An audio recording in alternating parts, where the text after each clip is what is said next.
반갑습니다. 오늘 강의를 맡은 전호겸입니다. 오늘 진행자 반갑습니다. 감사하고요. 오늘 진행을 맡은 윤범기 기자님이 좀 늦으셔가지고 좀 진행이 매끄럽지 못했던 점 좀 양해를 구하고요. 오늘 콘텐츠는 이렇습니다. 오늘 강제구독의 시대라고 제가 6월 5일날 5년 만에 책을 발간했고요. 혹시 저에 대해서 아시는 분도 있겠지만 모르시는 분 있을 것 같아요. 간단하게 설명드리면 지금 경제 컬럼니스트로 여러 신문이나 방송에서 활동하고 있고요. 한 5년 전에 구독경제 소유의 종말이라는 책을 출간을 했고요. 그리고 그 후에 이제 5년이 지나서 강제구독의 시대라는 이제 책을 다시 출간을 했습니다. 그리고 혹시 보시다가 이제 궁금한 거 있으면 제가 중앙일보에 제 홈페이지가 또 따로 있거든요. 칼럼을 써가지고. 그래서 거기에 또 들어가시면 책을 안 보시더라도 오늘 설명한 내용 또는 그 앞에 좀 궁금하신 걸 찾아볼 수 있을 겁니다. 자, 요즘에 구독이 사실 일상생활이잖아요.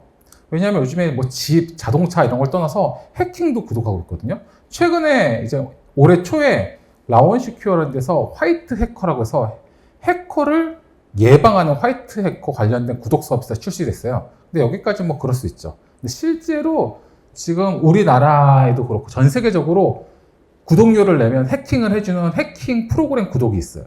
이게 실제로 중앙일보 기사거든요. 그러니까 이게 뭐냐면은 실제로 구독, 뭐 다크앱이라든지 아니면은 우리 SNS를 통해서 대부분 SNS라면 텔레그램이겠죠. 텔레그램을 통해 가지고 본인이 구독료를 내면 자기가 원하는 기업을 설정만 하면 거기 가서 그 프로그램을 사가지고 해킹을 할 수 있어요. 근데 이게 단순히 해킹 프로그램을 해주는 게 아니라 해킹 프로그램 구독이다 보니까 해킹 프로그램 업데이트도 해주고 심지어 이 해킹을 통해 가지고 어떤 제품을 가져올 수 있잖아요. 이 데이터를 들고 오면 이 데이터가 실제로 그 회사에 어떠한 법적 리스크가 있고 어느 정도 돈을 요구하면 좋은지까지 조언까지 해줘요. 그러니까 실제로 거의 기업화되고 있는 거죠. 그럼 이게 얼마 정도 하냐? 하면은 연간 90만 원, 한 달에 7, 8만 원 정도만 주면 여러분이 언제든지 마음 먹고 해킹을 할 수 있는 거죠. 저도 해킹에 약간 피해자인 게 제 책을 6월 달에 냈는데 6월 달에 우리나라에서 가장 큰 전자서점이 해킹을 당했거든요. 그래가지고 제가 그때 한참 책을 이제 홍보하고 그랬어야 되는데 하지 못했죠. 근데 그 다음 달에 7월 달에 S24에서 제 책이 7월에 경제 경영도서라고 해서 한 달에 한 권을 선정하는데 선정이 되긴 했는데 그때 해커가 그런 일이 좀 있었죠. 그래서 예를 들어가지고 내가 일반적인 구독을 한다 그러면 연간 90만 원. 나는 개인 맞춤형으로 좀 더 큰 기업이나 아니면 좀 특수한 데를 털고 싶어. 이러면 연간 800만 원. 800만 원이면 한 달에 얼마예요? 한 10만 원도 안 되죠. 10만 원도 안 되는 돈으로 해킹을 할 수 있는 거죠. 그러니까 요즘 아예 맞춤형 해킹까지 가능한 세상에 살고 있는 거죠. 그럼 해킹만 가능한이 아니죠. 우리가 태어나서 숨을 쉬는 공기부터 죽어서 묘지까지 다 구독화되고 있습니다. 지금 공기 구독도 있어요. 그래서 미국 같은 경우에는 공기를 산소를 우리 사실 제가 어렸을 때만 하더라도 물을 누가 사 먹냐, 물을 누가 구독하냐는데 요즘에 물을 굉장히 많이 구독해서 먹잖아요. 그것처럼 산소도 이렇게 캔으로 해가지고 요즘에 이제 구독하는 게 미국 같은 경우 해외에서는 일반화되고 있고요. 그리고 심지어 일본 같은 경우에는 묘지구독도 있는 거예요. 이 묘지구독은 뭐냐면 처음에 우리 요즘에 보통 납골 땅에 모시잖아요. 그러다 보면은 내가 서울에 살아. 서울에 살면 보통은 이제 파주나 일산 쪽에 많이 모시는데 내가 부산으로 이사를 갔다. 이러면은 부산에 있는 납골 땅으로 이걸 옮겨주는 거예요. 그러니까 일본이 나라가 길잖아요. 그래서 여기서 한 달에 3만 원 정도를 내면 이 납골 관련돼 가지고 납골 땅에 가서 이 고인에 대한 제사라든지 이런 것도 당연히 해주면서 납골 땅을 내가 지방으로 옮기면 그 지방과 연계해 가지고 납골 땅에 옮겨갈 수 있는 거죠. 이런 식으로 우리가 태어나서 숨 쉬는 순간부터 죽고 나서까지 심지어 사후까지도 가족들이 이제 구독을 해야 되는 세상이 온 거죠. 세상에서 가장 큰 헬스클럽이 어딘지 아세요? 이거 같은 경우에 애플이거든요. 근데 이 애플이라고 말하는 게 넌센스가 아니라 애플이 스스로 발표를 한 거예요. 애플이 2021년에 본인들의 아이폰을 발표하면서 우리가 세상에서 가장 큰 헬스클럽을 한 거야. 근데 왜 했냐? 지금 애플이 전 세계적으로 한 대략 20억 개 정도 활성화 기계가 있거든요. 근데 애플 피트니스 플러스라는 구독을 갖고 있어요. 홈 피트니스죠. 그러니까 자기네가 전 세계에서 홈 피트니스 관련돼 가지고는 가장 많은 사람이 쓰고 있다. 그렇기 때문에 우리가 전 세계에서 가장 큰 헬스클럽이라 말할 정도로 지금 구독이 이렇게 일상화되고 있는 거죠. 그래서 M7이라고 해가지고 우리가 보통 마이크로소프트, 애플, MS, 아마존, 알파벳, 메타, 테슬라, 엔비디아를 M7이라 부르는데 그전에는 사실 마가라 불렀는데요. 이 7개 기업들이 모두 다 공통점이 하나 있는데 그게 바로 구독 서비스라고 있다는 거거든요.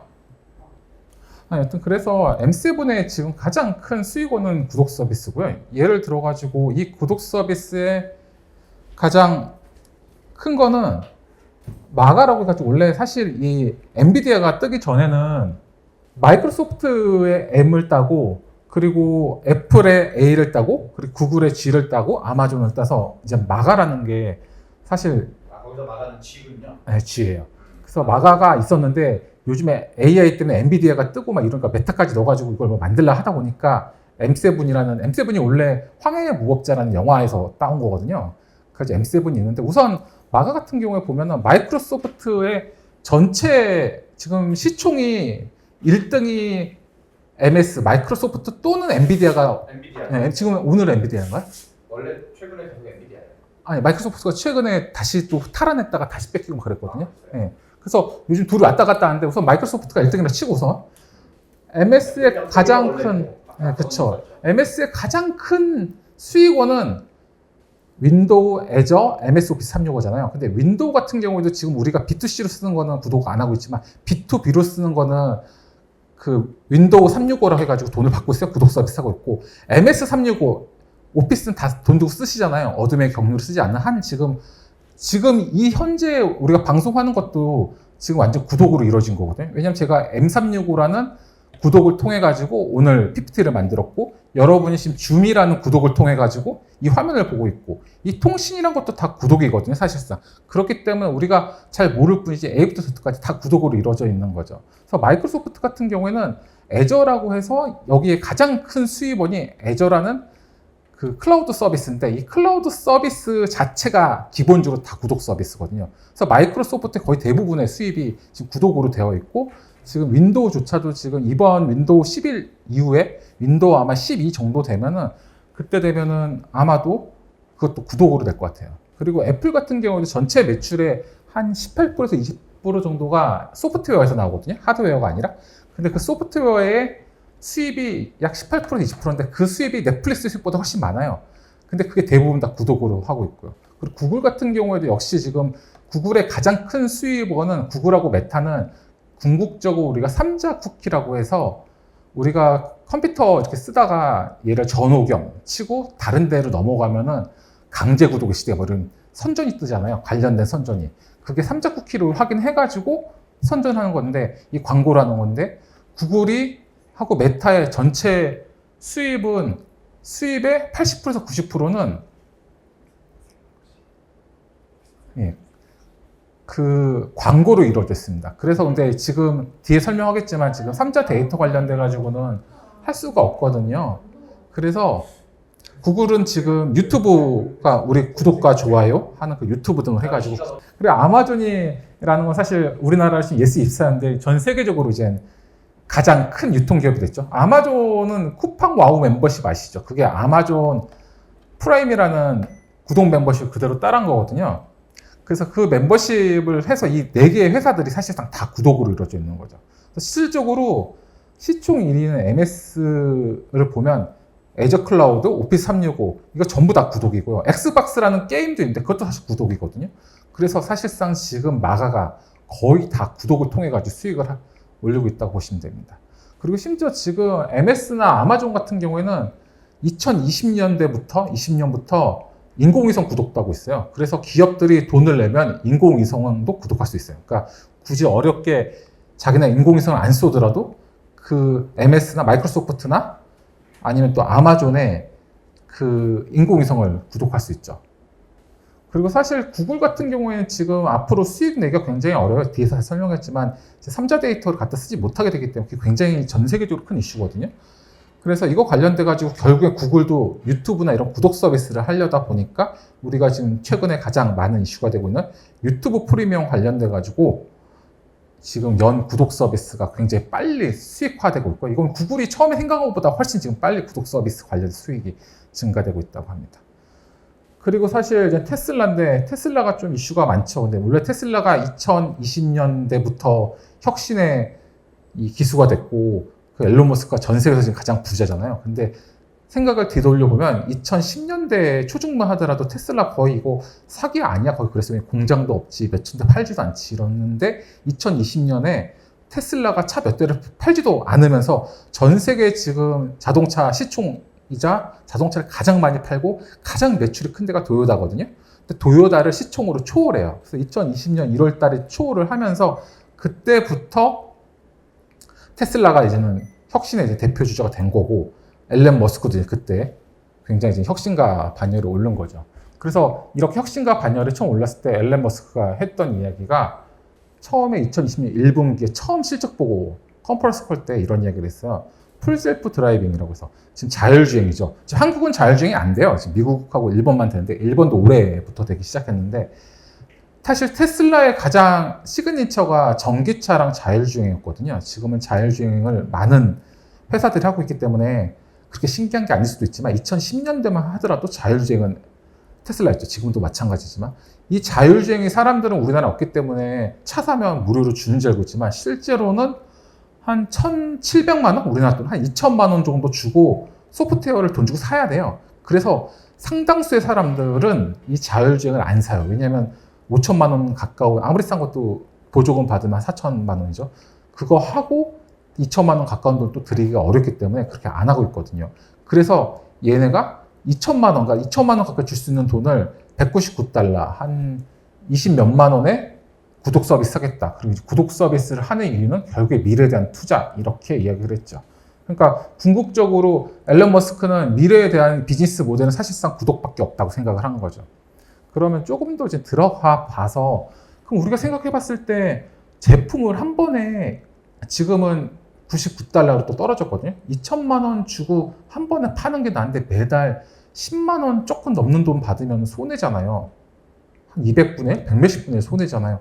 그런데도 굳이 왜 테슬라가 구독 경제를 할까, 구독 서비스 한다고 할까 봤더니 모건 스탠리 발표에 의하면 2025년 올해죠. 올해 테슬라 매출 전체에서 6%밖에 차지를 안 한대, 이 구독 서비스가 자율주행 관련돼 가지고. 왜냐, 금액 자체가 적으니까 그럴 수밖에 없잖아요. 그런데 이익의 전체 이익의 25%를 차지한다는 거죠. 그러니까 쉽게 말해서 매출 대비 이익이 4배나 많다는 거죠. 굉장히 논하는 거죠. 그렇기 때문에 지금 테슬라가 자율주행을 하고 있고요.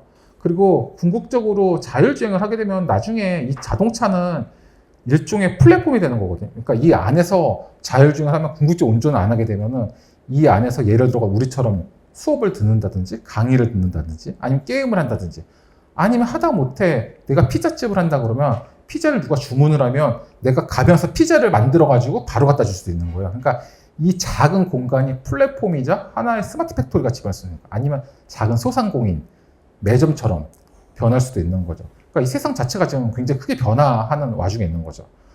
그러면 이게 보이신지 모르지만 지금 앨런 머스크가 자기 트위터에서 직접 올린 거잖아요. 이거 지금 사이가 안 좋지만 트럼프하고 사이 좋을 때 자기가 이제 백악관에 싱크대를 들고 가겠다고 하면서 올린 건데, 이 싱크대 이 올린 사진 보시면 이 싱크대가 원래는 앨런 머스크가 X라고 해가지고 구 트위터를 인수할 때 이 싱크대를 들고 갔거든요. 그래서 이거를 자기가 합성해가지고 이제 이렇게 올린 거죠.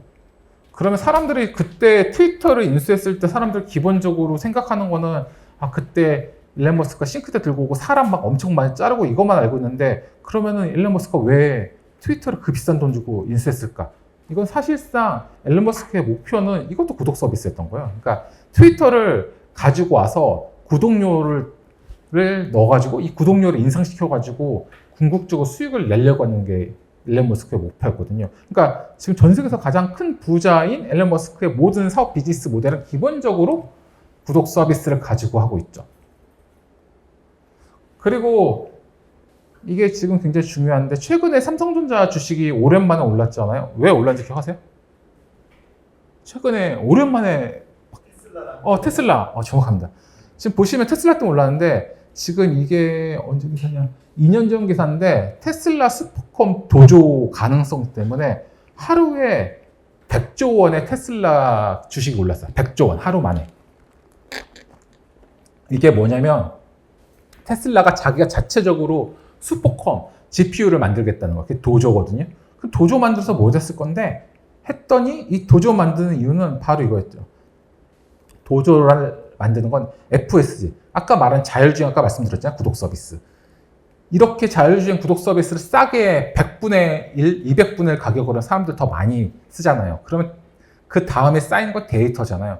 그 데이터를 쌓아가지고 완벽한 자율주행을 하게 되면 다른 나라에 있는 메이커 회사들도 못 쫓아오잖아요. 그러니까 자기네가 예를 들어 현대자동차 같은 우리나라를 치면 기아차에다가 이 자율주행 프로그램을 파는 거예요. B2B로. 그러니까 예를 들어 현대차가 자율주행을 완벽하게 하지 못한다. 그러면은 테슬라의 도조를 돈 주고 사는 거죠. 구독료를. 그래서 예를 들어 우리가 차 한 대 살 때마다 우리 차에 쓰는 비용의 일정액을 도조한테 주는 거죠. 테슬라한테.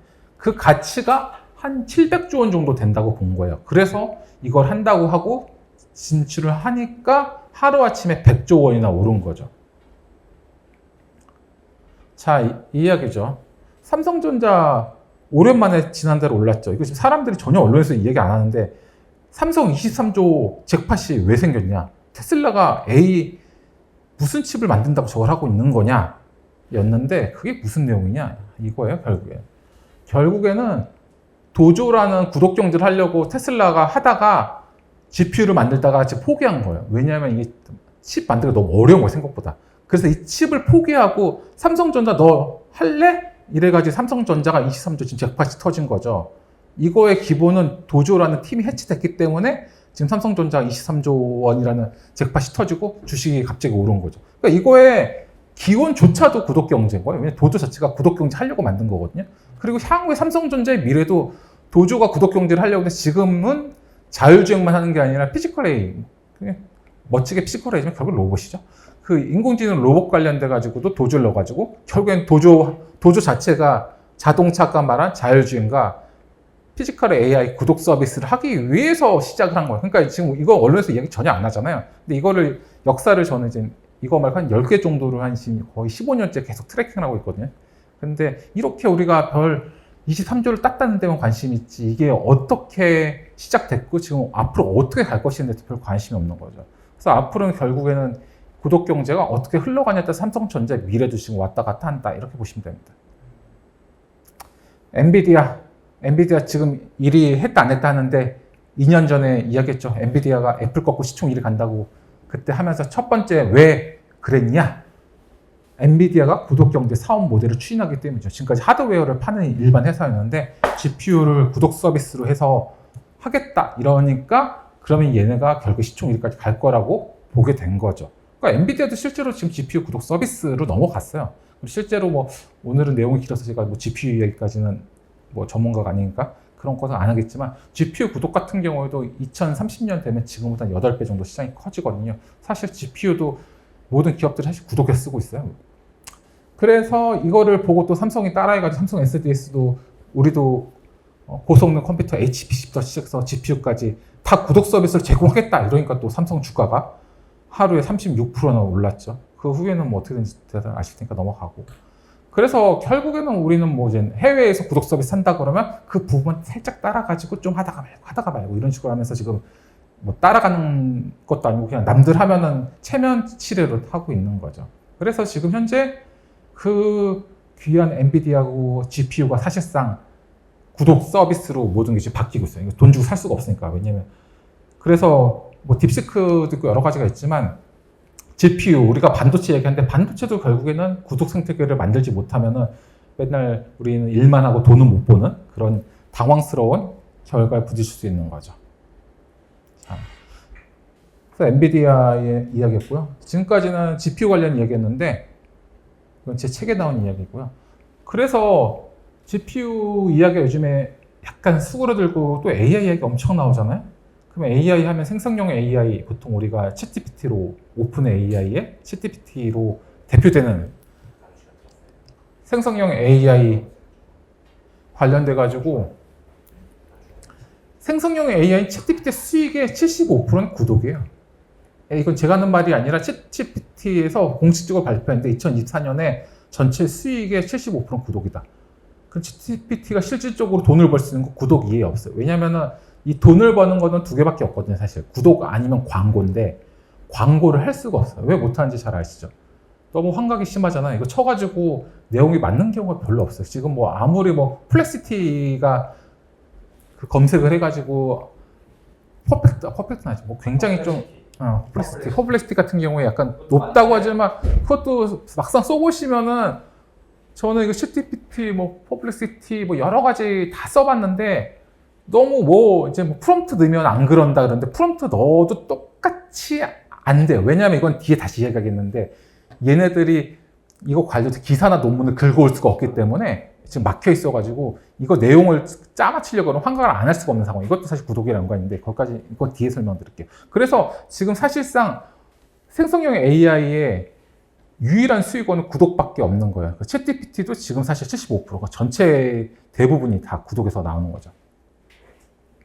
근데 이 구독 시장 같은 경우요, 생성형 AI 시장이 지금 한 40배가 넘어, 올해 기준으로.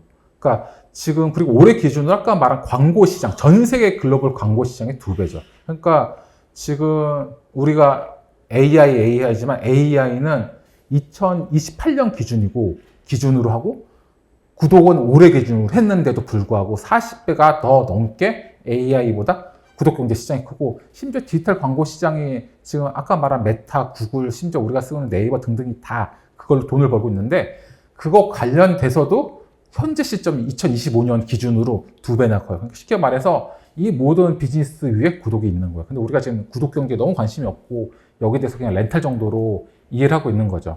그렇기 때문에 너무 좀 아쉬운 게 있고요.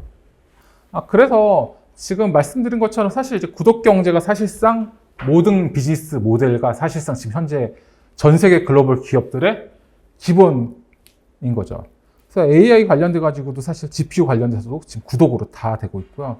그리고 심지어 2023년에 챗GPT가 구독을 처음 시작했어요. 그리고 2년이 지났을 때 매출이 8배가 늘었어요. 구독 때문에. 그리고 내년에 18배가 된대요. 근데 중요한 건 뭐냐? 전 세계를 통틀어가지고 미국 빼고 챗GPT를 가장 많이 쓰는 나라가 어디냐? 한국이라는 거죠. 그러니까 여러분들이 쓰시고 있는 구독료, 데이터가 결국에는 미국 빼고 그다음에 우리나라. 네, 미국 빼고 전 세계에서.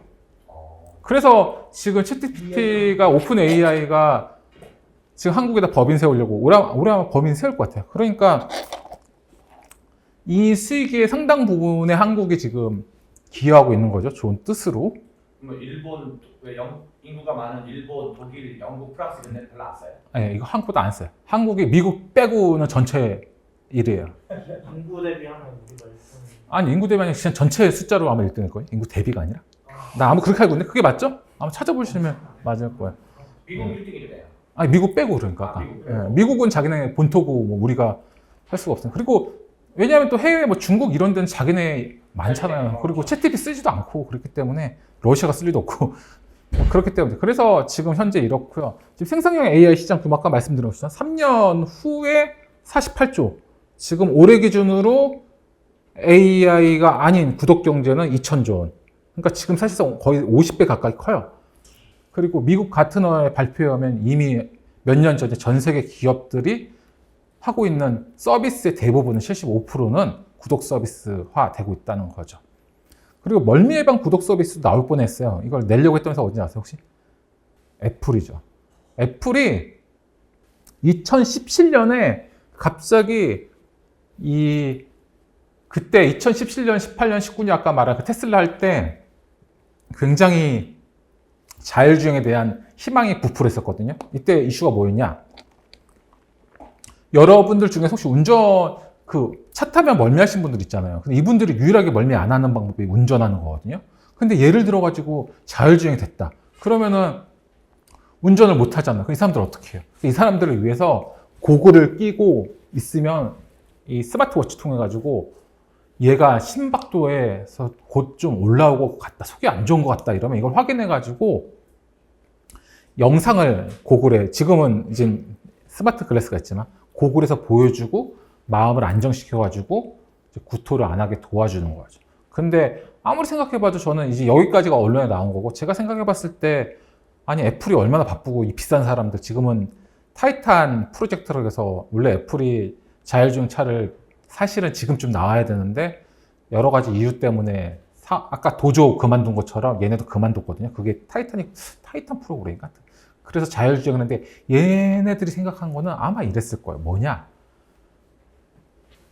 멀미를 예방하는 게 아니라 이거를 아까 말씀드린 것처럼 자동차가 이제 앞으로 작은 하나의 플랫폼이 되고 이렇기 때문에 이게 가면서 지금 현재 LG에서 실제로 파는 건데 화면에 모니터가 나오고 반대가 투명하게 화면이 건너편이 보여요. 그러니까 우리가 유리로 예를 들어서 여기 신촌 지나서 코지 지나가면은 오늘 전호겸의 강제구독을 시작한다는 광고가 화면에 뜨는 거예요. 그 화면에 떠가지고 볼 수 있고, 지나가다가 예를 들어가지고 내가 무슨 모니터처럼 뭐 치면 할 수도 있고, 이 자동차 자체가 하나의 일종 플랫폼이 되고, 이게 또 광고에 또 아니면 일종의 스마트 팩토리가 된다든지 해서 이거를 가지고 뭔가 엄청나게 사업을 많이 하려고 했는데 못한 것 같아요. 그래서 단순하게 멀미 예방 서비스 하려고 한 건 아니죠.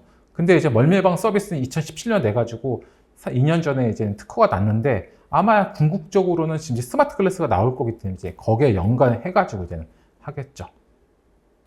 그래서 제가 이 자동차 관련돼가지고 구독 서비스 굉장히 중요하다, 자율주행 관련해서 이야기를 몇 년 전부터 했고, 실제로 앞으로 자동차 우리가 보통 노트북이나 컴퓨터 사면은 요즘에 프린트 다 공짜로 주잖아요. 그런 것처럼 자동차도 결국에는 하드웨어 깡통에 불과하고 앞으로 구독 서비스 돈을 벌 거라고 여러 번 이야기하고 칼럼도 많이 썼는데 사람들 저한테 제가 구독을 많이 하기 때문에 너무 말도 안 되는 미래 전망이라고 말씀하셨는데 2022년 3년 전에 우리나라 자동차 연구원이라 국책연구원이죠. 국책연구원 발표했죠. 앞으로는 자율주행 시대가 되면 결국에 자동차 파는 것보다 자율주행 구독 서비스로 버는 돈이 훨씬 많을 거다. 이러면서 한 게 전체적으로 봤을 때 채택률을 30%, 그러니까 100대 중에 30대 정도만 자율주행 한다고 보고한 거거든요. 근데 완벽한 자율주행이 되려면 100대 중에 100대가 다 돼서 서로 네트워크가 돼야 돼요. 근데 뭐 거기까지도 안 갔고, 심지어 이익률을 10%로 봤어요. 영업이익을. 근데 실질적으로 이 당시에 보면 22년 발표하니까 제가 찾아봤더니 2021년 포브스 글로벌 2000 리스트에 보면 IT 소프트웨어의 서비스 해외 평균 영업이익률이 17.5, 18%예요.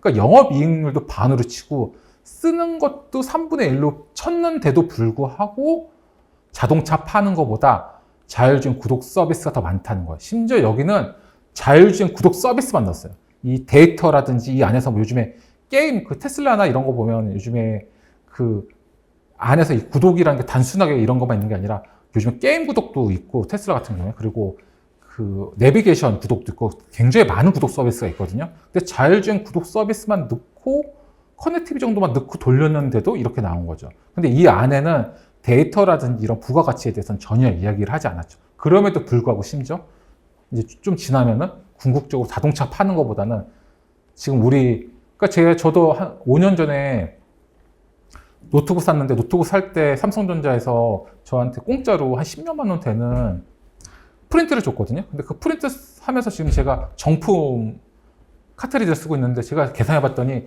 그 가격에 한 몇 배 더 많이 돈을 썼어요. 사실 제가 그때 그거 안 받았으면 집에서 굳이 프린트 안 해도 되는데 집에 프린트가 있으니까 웬만한 거 다 프린트해서 보다 보니까 이제 그런 식으로 자동차도 결국에는 어떻게 보면 이제 무료로 주고 나아가 자율주행 구독 서비스라든지 여러 가지 구독 서비스를 넣어가지고 돈을 버는 시대가 올 수도 있죠. 자, 근데 이거는 이제 전기 배터리 이야기인데, 이야기를 하는 거는 이제 이 기사가 2021년부터 쭉 역사대로 봤는데 21년도에 정부에서 구독 경제와 관련돼서 전기차 배터리 가보겠다. 이게 우리의 혁신이다. 이렇게 발표를 했어요.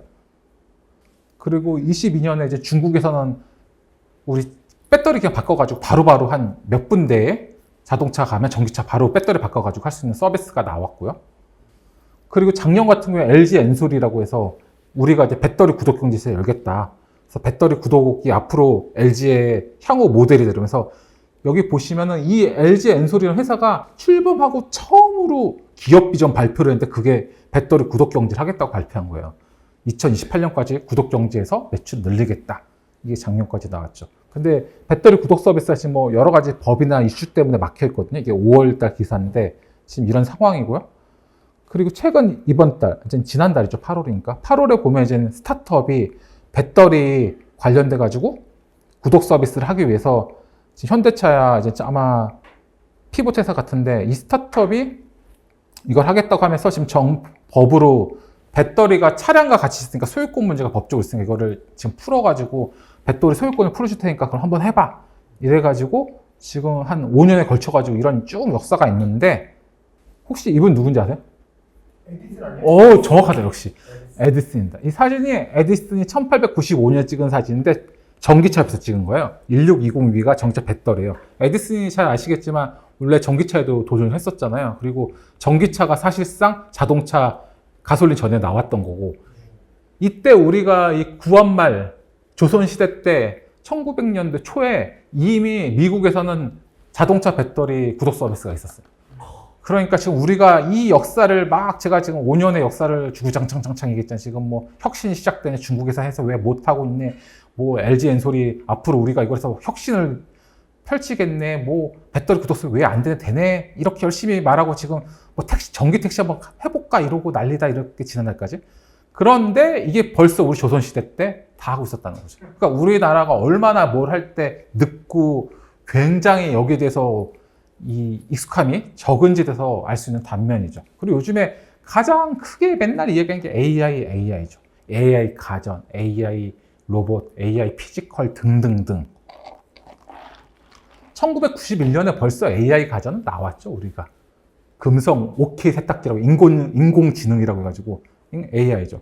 AI 가전 벌써 우리 30년 전, 35년 전에 이미 나왔고 자율주행도 소나타2부터 실제로 하고 있었거든요. 그러니까 우리가 뭔가 지금 굉장히 새로운 걸 한다고 착각하고 있는데 전혀 새롭지 않고 옛날부터 있었던 거를 단순히 트렌드에 맞춰서 하는데 심지어 트렌드도 못 쫓아가고 있는 거죠. 남들 조선시대에 했던 거 이제 하겠다는데 그것도 못하고 있고.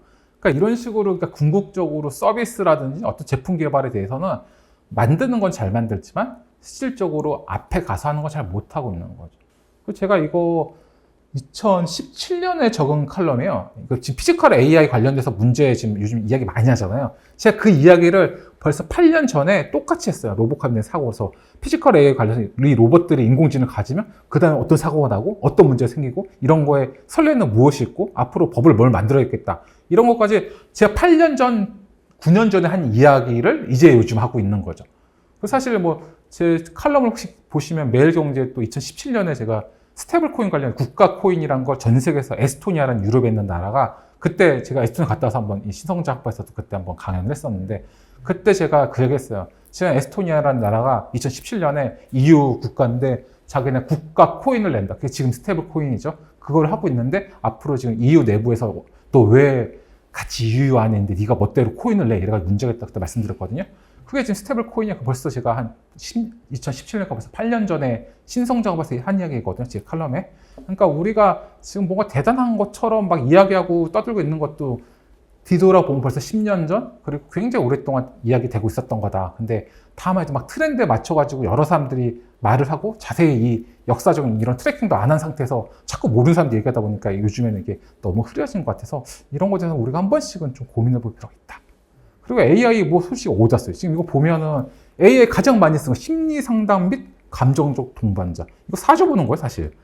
이 인생계의 설정. 이거 궁금한 거 질문한 거. 이거 사주 사실. 인생 목적 탐색. 요즘 어떻게 생각해? 뭐 이런 거니까 사실 전체로 봤을 때 아니 진짜 이거 제가 만든 게 아니고 피털도 닷컴에서 보고서 만들고 중앙일보에 나온 거예요. 그러니까 실질적으로 지금 생성용 AI 갖고 제대로 쓰는 게 없어요. 지금 코드 생성 및 프로그램 지원 딱 5위 단 딱 하나에서 지금 코드에서 8위. 실질적으로 지금 건강 이것도 사실 저 같은 경우 뭐 간헐적 단식하면 언제 해야 돼? 뭐 이런 거 하고 있는 거예요. 지금 내부에 물어봐도 되는 거. 그러니까 생성형 AI 갖고 지금 사람들이 굉장히 대단한 거 하는 것처럼 보이고 기업들이 지금 굉장히 엄청난 걸 할 수 있다고 생각하지만 실질적으로는 그렇지 않고 최근에 MIT 보고서에서도 나왔잖아요. 이게 막상 AI를 가져서 지금 했는데 10개에서 한 7개, 8개 기업은 사실상 이게 뭐가 좋은지 모르겠다고 지금 하고 있는 거잖아요. 물론 이제 그 MIT 보고서의 진짜 내용은 그 내용이 본은 아닌데 우리나라 언론에서는 그 내용을 본으로 했는데 뭐 여러 가지가 있죠. 그러니까 사실상 우리가 뭐 AI니 뭐 여러 가지 이야기해도 이거는 예전부터 있었고 그렇게 생각보다 막 세상이 미친 듯이 막 발전하진 않다. 하지만 천천히 진보적으로 발전한다는 거죠. 그러면 지금까지 뭐 AI 이야기, 뭐 구독경제 이야기, 뭐 스테이블 코인 등등등 했는데 그럼 옛날부터 있었다는데 왜 이렇게 요즘에 갑자기 이렇게 하냐? 이래서 구독경제 같은 경우에는 첫 번째는 모바일의 발전이죠. 우리가 예전에 제품 사려고 그러면은 사실 저 어렸을 때만 또 슈퍼마켓 가가지고 제품 샀잖아요. 아니면 마트 가면. 마트 가면은 근데 지금 같은 경우에 스마트폰을 열면 내가 필요할 때 언제든지 제품을 살 수 있죠. 그게 사실 이제 구독 경제가 크게 성장한 이유고 또 두 번째는 이게 가장 큰 거예요. 경제의 저성장인 거죠. 뭐냐면 사실 우리가 2010년대 전, 2000년대 초반까지만 한국의 성장률이 한 7% 정도 됐는데 7% 정도면 10년 되면은 경제가 2배 뛰거든요. 그러면은 우리가 10년 동안 별일 없으면 부자가 2배 정도 부자가 된다는 거죠. 지금은 올해는 지금 0.9%, 0%대 성장률이잖아요. 그러니까 물건을 살 수가 없어요. 모바일 통해서 보이는 건 많은데 예전에는 내일이 오늘보다 좋을 거 생각했기 때문에 물건을 살 수 있었어요. 하지만 지금은 그렇지 않기 때문에 물건을 살 수는 없는데 그러면 가장 적은 금액으로 물건을 향유할 수 있는 게 뭐냐? 구독경제밖에 없거든요. 그래서 자연스럽게 구독화되고 있는 거죠. 그러니까 이 모든 것의 사실 끝은 경제 불황이죠. 뭐 이런 이야기는 너무 기니까 쭉쭉 빠지고. 그래서 결국에는 이 모든 억울함에 제가 1970년대 후반생인데 제가 어렸을 때 집이 여의도였는데 제가 신문을 아직까지도 엄청 많이 보거든요. 신문을 아직까지 종이신문 여러 개 보는데 어렸을 때도 집에 신문을 많이 사서 신문을 어렸을 때 딱 열어보면 첫면이 경제 호황, 경제가 너무 지금 뜨겁게 타오르고 있다. 뭐 이러면서 그리고 여의도 증권가 흥청망청, 뭐 부자들 여의도에 켈로그 쌀, 증권가 여의도 미국 쌀인가 봐. 그리고 미국산 쇠고기를 먹고 신토부리 기억나세요 혹시? 요즘은 잘 모르겠지만 예전에 우리께 좋으니까 우리 소고기를 먹자 뭐 이랬는데 우리 소고기 얼마 비싸? 그때는 그러니까 외국계 무조건 도왔던 거예요. 왜냐면 경제가 너무 화랑이어가지고 제가 진짜 학교 때 고등학교 때 끝나고 집에 가면 진짜 밤새도록 아저씨 술에 취해가지고 정말 난리가 아니었어요. 그런데 지금 최근 제가 2010년대부터 신문 기사의 1년부터 끝면까지 모든 것을 다 관통하는 단어는 위기죠, 위기. 경제 위기, 정치 위기, 세대 위기, 젠더 위기, 위기밖에 없어요. 그러니까 위기의 시대에 오늘 살고 있는 거예요. 위기가 이제 일상이에요. 위기가 뉴 노멀인 시대가 온 거죠. 그런 세대에서 태어나가지고 지금까지 생활하고 그리고 AI를 만나고 모바일을 만났던 세대가 MZ세대인 거죠. 지금 G세대라고 부르는데 이 세대 같은 경우에는 태어나서 지금까지 저처럼 경제 호황 뭐 어쩌고 이런 거 본 적이 없어. 항상 위기고 항상 뭐 취업 안 되고 이런 거밖에 못 본 거예요. 그리고 항상 트렌드만 보고. 그렇기 때문에 가성비를 중시할 수밖에 없어요. 왜냐하면 이게 지금 기본적으로 보는 건 많고 좋은 제품 많은데 이 제품과 서비스를 사는 데는 경제력이 없거든요. 그렇기 때문에 어쩔 수 없이 구독화되고 있는 거죠. 그러니까 구독화 이 모든 요즘에는 제가 아까 지금 쭉 말한 트렌드의 기본을 뚫는 거는 경제 불황이다. 경제 저성장의 고착화가 이 모든 것에 다 기본 원인이란 거죠. 그래서 사실 이제 구독 서비스 이제 요즘에 많은 사람들이 좀 아니까 다행이지만 전에는 넷플릭스밖에 다 모르셨거든요. 원래 넷플릭스가 DVD하고 비디오 가게였어요. 혹시 모르시겠지만 DVD랑 비디오 가게였는데 DVD 하나 가격 그때 당시 한 $10 정도 되면 DVD를 3개 정도 구독할 수 있게 해주는 거예요. 그러니까 내가 3개를 받아보고 반납을 우편을 하면 또 그걸 받아볼 수 있게. 그런데 넷플릭스가 결국에는 이 DVD를 온라인으로 바꿔가지고 현재 넷플릭스 된 거죠. 예전에는 그 배달원이 직접 배달하던 거를 이제 온라인으로 엮었고, 그 다음에 자기네 그 DVD를 자기네 오리지널 콘텐츠로 만들었고, 그리고 언제든지 버튼만 누르면 만날 수 있게 한 거죠. 그래서 넷플릭스도 결국에는 단순하게 비디오 구독 서비스만 하고 있다가 지금 오징어 게임 덕분에 한때는 디즈니도 이기는 지금은 사실 전 세계 자타 공인하는 1등 OTT가 된 거죠. 근데 우리나라도 사실 이런 거 있었어요. 생각해보면 저 어렸을 때 무슨 버금 비디오 뭐 이런 거 있으면 가면 10,000원 내면 한 달에 10개 뭐 이렇게 볼 수 있는 거 있었거든요. 그러니까 사실 우리나라도 이거를 안 한 게 아니에요. 근데 다만 우리나라는 이제 구독 경제에 관심이 없고 이런 거에 대해서 뭐든지 이렇게 외국에서 펼쳐져가지고 1등하고 이러면 그때 한참 또 지나서 그거 따라한답시고 또 이렇게 뒤떨어지는 약간 트렌드를 많이 따라다 보니까 좀 그런 이슈가 있는 거고, 앞으로 이제 구독 경제는 뭐 초고령화나 1인 세대가 많아지니까 당연히 많아질 거고요. 그리고 저는 이게 굉장히 중요하다고 생각하는데 이분 누군지 아시죠? 톰 크루즈? 톰 크루즈? 톰 크루즈 아니에요. 그 잘생겼나? 그래? 이게 흐리구나. 이 고인이 대신 스티븐 잡스죠. 스티븐 잡스의 옷은 이걸로 알고 있지만 실제로는 이렇게 다양한 옷을 입고 다녔어요. 젊었을 때. 네. 젊었을 때가 잘. 맞아. 스티븐 잡스가 지금 생각해보세요. 왜 갑자기 이 옷을 입었을까?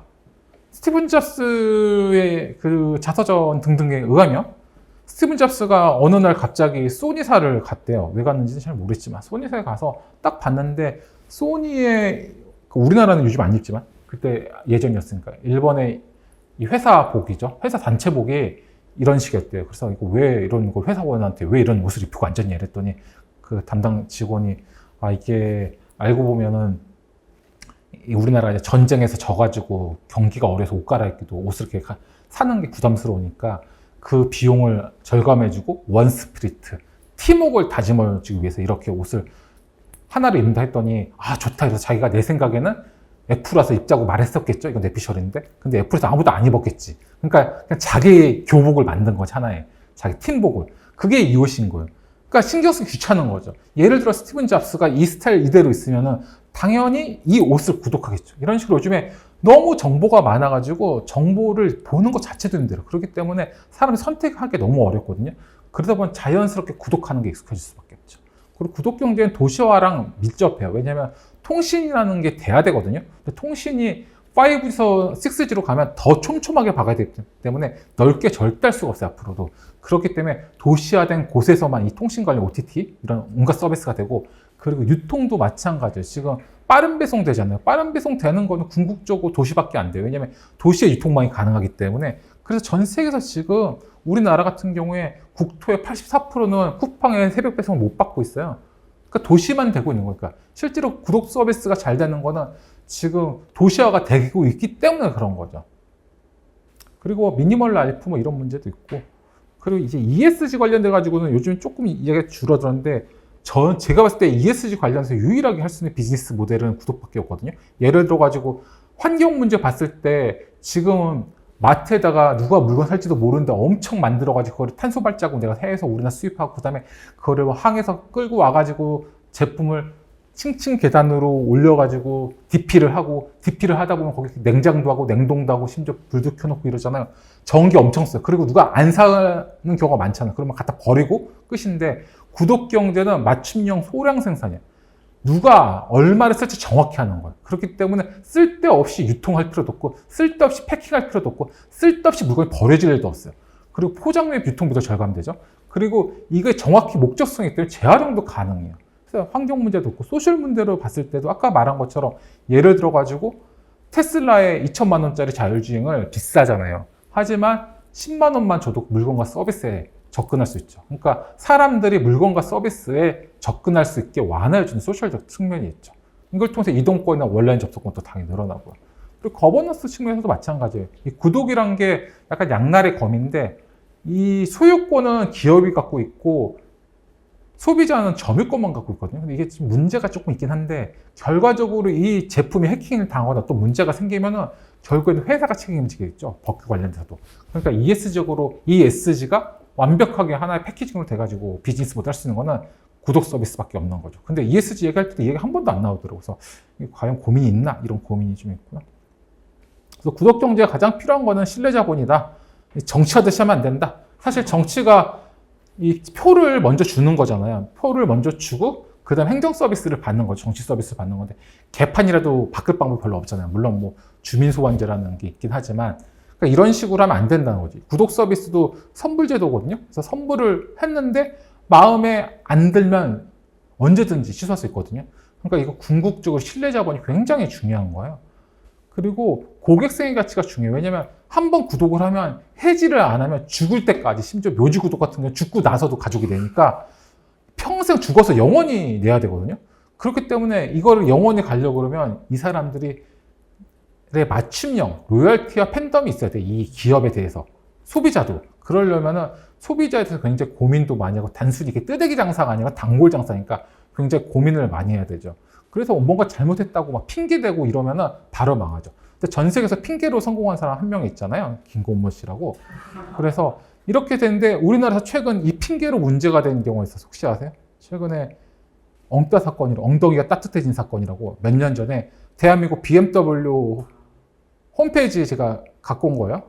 여기 보면은 내용 잘 보이시나 모르겠는데 보면 애플 카플레이 코덱 타는데 돈 내라. 운전석 및 조수석 시트 온열 기능 월 24,000원. 그리고 뭐 그 외에 기타 많아요. 근데 하여튼 이게 뭐였냐? 여러분 자동차 대부분에 겨울에 추우면 타시면은 온열 시트 있잖아요. 이거 쓰려면은 매달 24,000원 내라는 거예요. 아니면 1년에 23만 원 내고. 여러분 자동차에 있는 건데. 근데 이거 전 세계에서 BMW 코리아가 처음으로 번역을 했어요. 그래서 전 세계에서 우리나라를 보고 이런 일이 있어? 이러고 미국에서 막 칼럼 쓴 거예요. 그래서 BMW 핑계를 댄 거죠. 우리가 일찍 이거 하려는 게 아니라 시켜서 일찍 했다. 그러니까 우리가 또 이런 것도 일찍 하잖아요. 일찍 안 해도 되는 건 일찍 하고 맨날 이렇게 식으로 하니까. 그래서 BMW가 이거 우리가 하려고 한 게 아니라 그냥 유럽 본사에서 가지고 와서 우리가 제일 먼저 번역한 거야. 이래서 안 했어요, 결국에는. 근데 만약에 이 사건이 이렇게 회자되지 않았으면 지금쯤 여러분 이게 몇 년 전이니까 온열 시트만이 아니라 모든 전자, 전기 제품 관련돼서 자동차 안에 있는 걸 다 지금 구독료 내고 쓸 수도 있어요. 그런데 이것뿐만 아니라 실제로 지금 BMW 이 문제가 아니라 실제로 예를 들어 가지고 유럽 같은 경우에는 그 벤츠 같은 경우에는 한 달에 한 10몇만 원 내면 전기 자동차가 1초를 빨리 가요. 여러분이 집에 그 제로백 0km에서 100km까지 가는 걸 제로백이라고 하는데 그걸 0.8초에서 1초 정도 빨리 하고 싶다. 이러면 구독료를 월 한 10몇만 원 내시면 1초 정도 집에 빨리 갈 수가 있어요. 이렇게 눌러가지고. 전기차는 아시다시피 소프트웨어로 제어하는 거잖아요. 그러니까 이게 하드웨어로 가능한 건데 이 기능을 제어해가지고 돈 내는 사람은 1초 빨리 가게, 돈 안 내는 사람은 늦게 가게. 이렇게 만든 거죠. 그것뿐만 아니고 실제로 지금 하고 있어요. 유럽에서. 그것뿐만 아니에요. 심지어 우리 핸들, 그 핸들을 이제 조향이라 부르거든요. 조향? 조향, 이렇게 핸들 돌리는 것도 돈을 더 내는 사람은 20도를 돌리고 돈을 적게 내는 사람은 15도를 돌릴 수 있는 거예요. 근데 이게 무슨 의미가 있냐 생각할 수 있겠지만 이게 자동차 후진을 한다거나 아니면 주차를 한다거나 차선 변경할 때 이게 조향이 얼마큼 꺾이냐가 굉장히 중요하대요. 그러니까 돈을 많이 내잖아? 그러면은 핸들도 많이 꺾을 수 있고 집에도 1, 2초 빨리 갈 수 있어요. 그러니까 이런 식으로 구독하고 있는 거죠. 그러니까 여러분이 사고 나서 죽겠는데 그러면? 그럴 수도 있죠. 근데 실제로 지금 이걸 하고 있고요. 이것뿐만 아니고 이거는 지금까지 제가 전기 제품, 그러니까 소프트웨어였고 도요타가 아까 제 전 세계 1위를 했잖아요. 도요타 같은 경우는 아예 그냥 그래.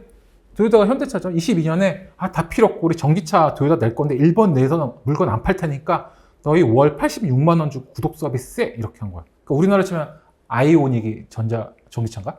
아이오닉이 전기차잖아요. 현대 전기차가 딱 내면서 여러분 이제 차 안 팔 테니까 여러분들은 무조건 쓸 거면 한 달에 100만 원씩 내고 구독료 내고 쓰시라고 하는 거와 똑같은 거죠. 차 자체를 그냥 안 팔아버리는 거야. 왜냐? 토요타가 자기네 나라 자국에서 1등이니까 전 세계에서. 그래서 아예 개인한테 물건을 안 팔아버리는 이렇게까지 가고 있었죠.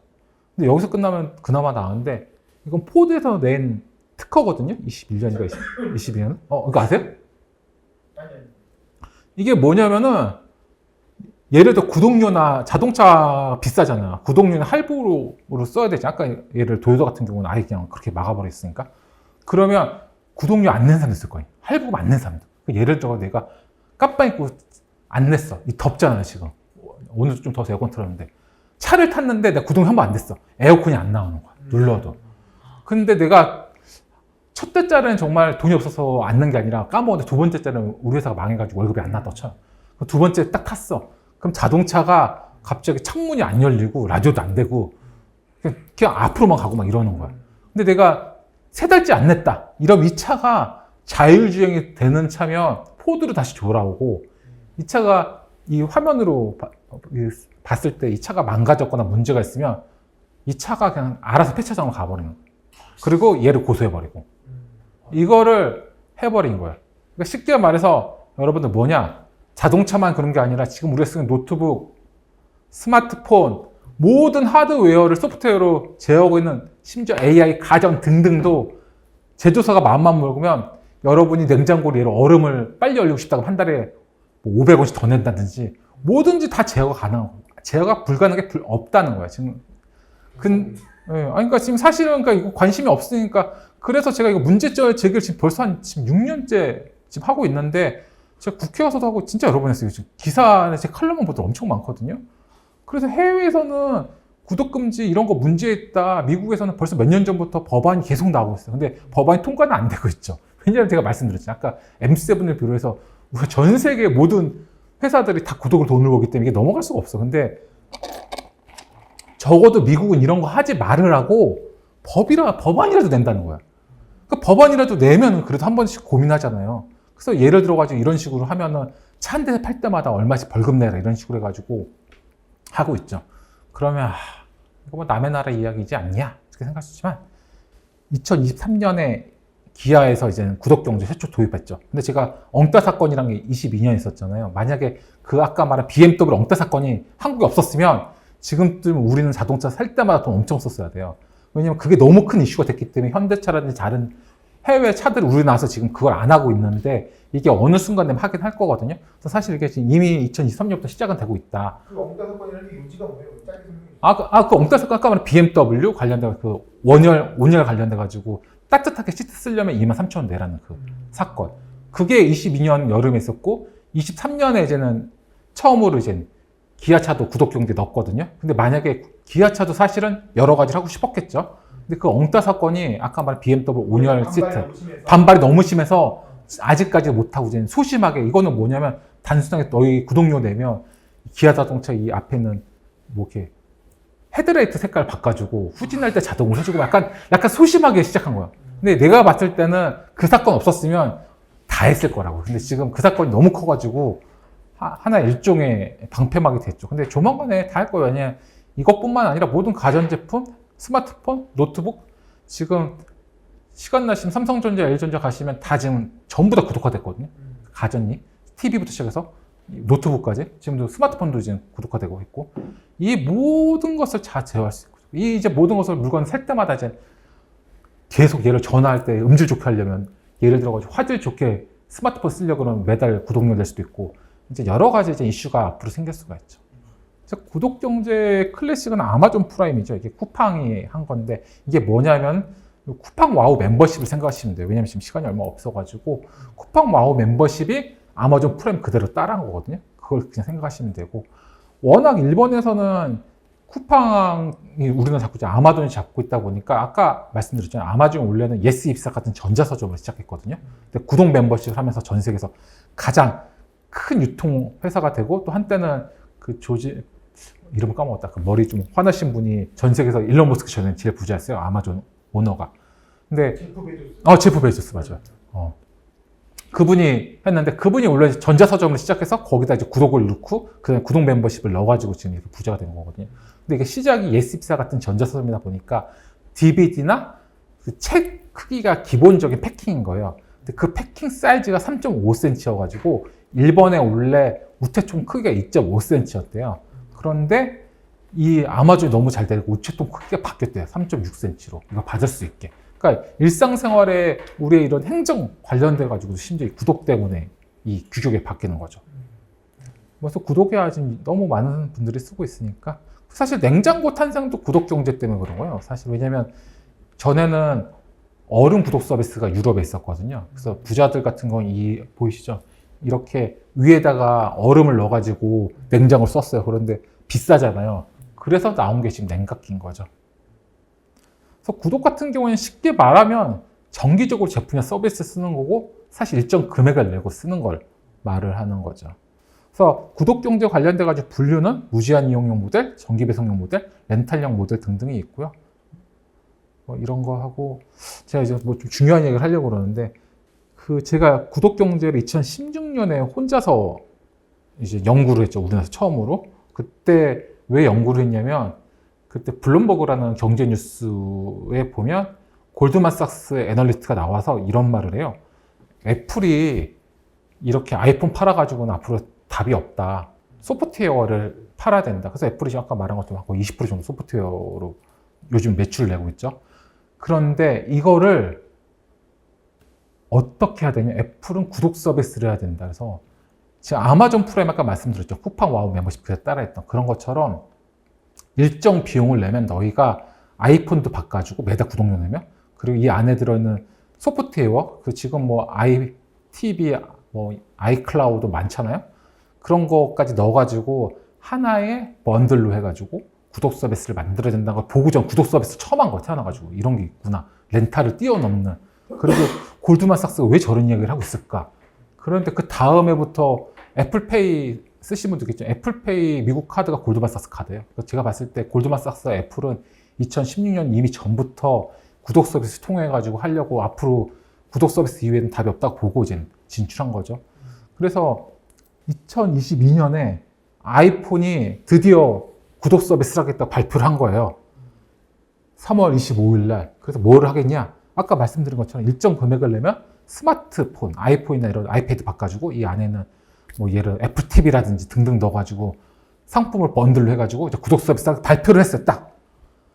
근데 그러고 나니까 갑자기 워킹데이 5일 후에 삼성도 우리도 그럼 구독 서비스 준비하고 있다. 하겠다. 발표를 한 거예요.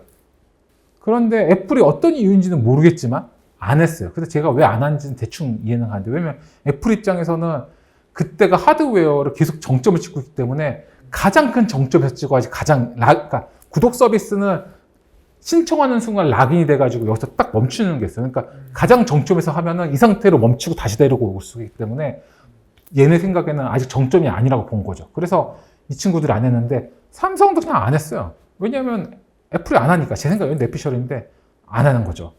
그래서 결국에는 앞으로는 하이브리드 구독을 해서 지금까지는 자동차면 자동차 하나, 뭐 예를 컴퓨터면 컴퓨터 하나, 이런 식으로 하드웨어면 하드웨어, 뭐 OTT 같은 소프트웨어는 소프트웨어 하나, 이런 식으로 했는데 지금은 하이브리드형이라고 해가지고 하드웨어와 소프트웨어가 붙는 거예요. 예를 들어 아까 말한 자동차와 이 안에 들어있는 자율주행 구독 서비스라든지 아까 말한 엉따 사건 온열 시트라든지 이런 게 합쳐가지고 하이브리드 구독으로 가고 있는 거예요. 이게 지금 제가 4년째 쓴 건데 이게 이제 기본 방법이고 아까 말한 애플이 지금 이야기했던 거고 그래서 삼성이 예를 들어 벌써 23년도에 이런 하이브리드를 스마트 구독 과정 브랜드로 해가지고 발표를 해가지고 난 되게 놀랐어. 아, 그래도 이런 걸 선제적으로 하네? 이랬는데 좀 하다가 안 했어. 이거는 뭐냐면 이 큐코가 한 몇백만 해요. 한 150만, 200만 하는데 이게 무료인데 구독료를 내면 얘네하고 연결된 오뚜기, CJ 이런 음식을 배달해 주는 거예요. 그러면은